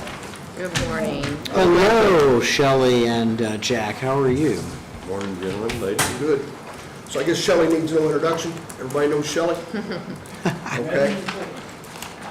Are we doing EMA first? Yeah, so we had made some decisions earlier on wages. So the new amount for appointed pay for the director's position is $54,380. And Jack, your position, part of it still can be reimbursable, or some of the cost for that, depending on scoring and how the state grant stuff works, right? Yeah, it's all or nothing. Okay. It's not a progressive scale or anything. It's, I think 18,391 is what the reimbursement is. Okay, 18,391, so it's kind of a flat amount now? Yeah, it's based on population. Okay. And we are, of course, in the bottom tier of that. And Very that's- unfair, and it's also set up now that no matter what the increase is that you guys give, that portion doesn't increase. Of course. It's set. And we have fought that. Well, I've went above and beyond fighting it. And we haven't made any progress. Every time we make a little bit of progress, there becomes a new executive director at IDHS. We have to start all over. And that just happened. Yeah, it just happened again, didn't it? Just happened. May happen again after the first year. So we'll see. All right, so on miscellaneous revenue for the general fund, we just need to make sure that that 18,391 is figured in somewhere on Sheila's end. Otherwise, the cost is what it is, and FICA is going to be $4,160. Perf is at $6,091. And that takes care of the wage part.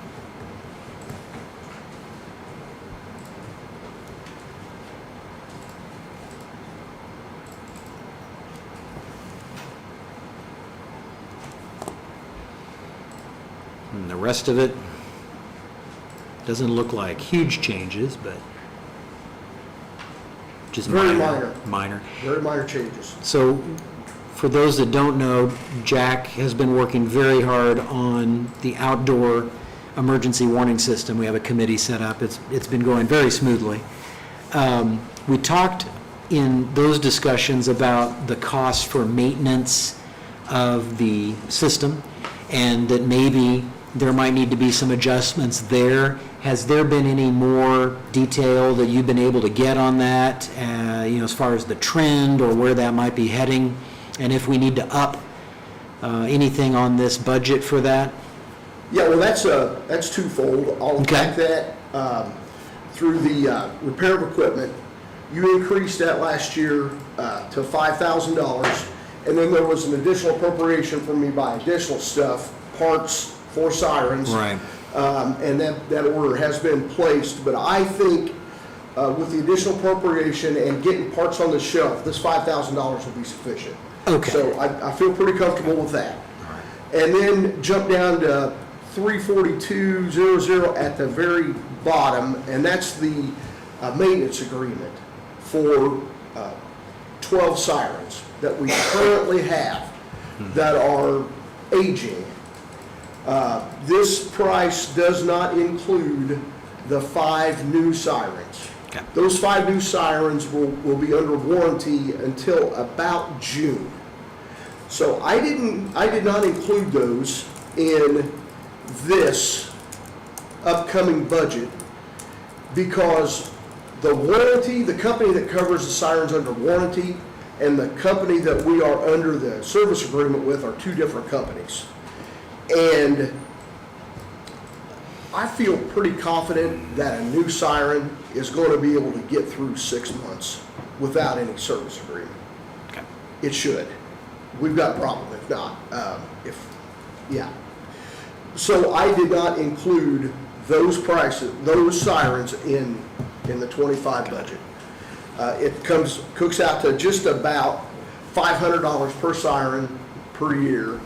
And it would add additional $2,500 to this, and I didn't feel like the juice was worth the squeeze on that. And so for 26, obviously, we would need to make a more hard adjustment there. Yeah, But not necessarily. That needs a better look. Okay. Yeah, but I'm pretty, because they don't cover lightning and things like that anyway, that may happen. These are just where parts are wore out, and I think we're okay. How often do they check it? How often do they check what? The units?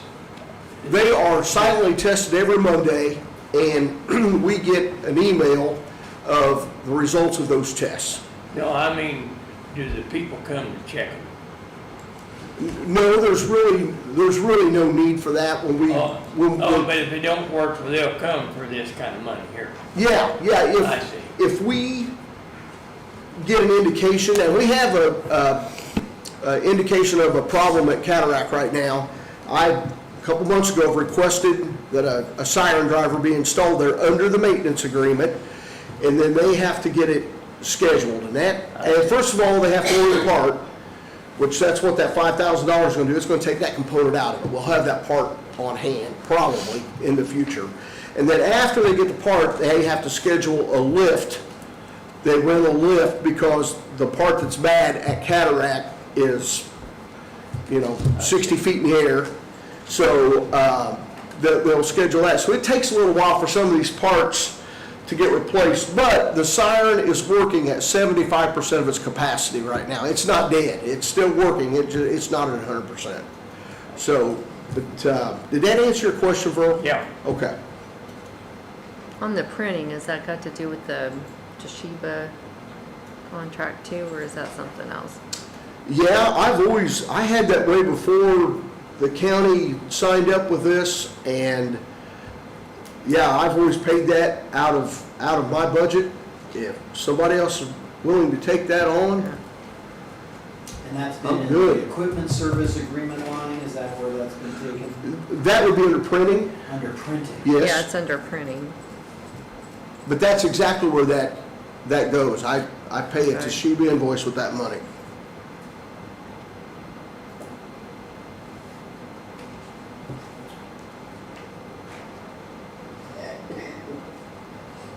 What we're trying to accomplish is pulling Toshiba out of everybody's budget. It's put it all in one line item, so we don't have to pay everybody and say, Oh, Yeah, I think that's a swell idea. I'd be happy to give up paying that invoice. All right, so we're gonna zero that line item then, and that's something Sheila's gonna note for the commissioner's budget. All right. So the grand total was 83,507.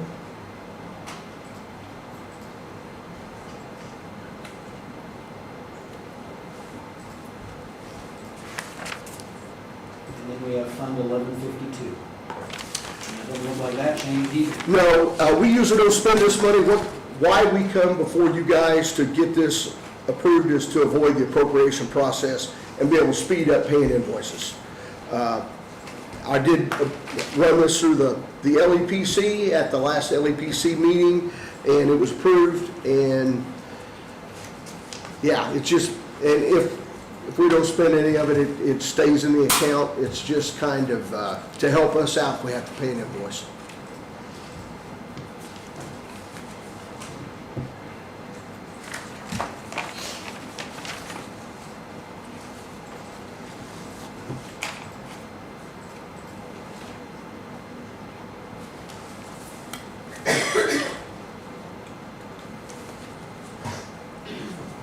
Anything else?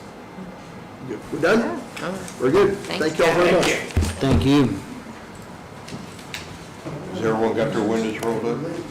Yeah, it's getting a little dark out there, isn't it? It's getting dark to the west. Yeah. Interesting.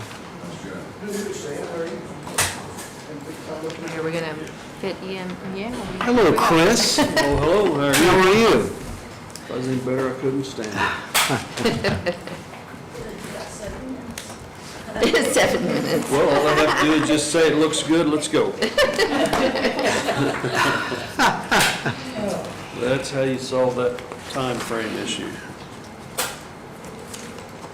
All right, so wages, we had made some adjustments already for that. We gave some decent percentages, increases, and you were here for that earlier. The position for appointed pay is going to be $70,875. And then regular wages is the one administrative position that you have there in the office, and that's full-time or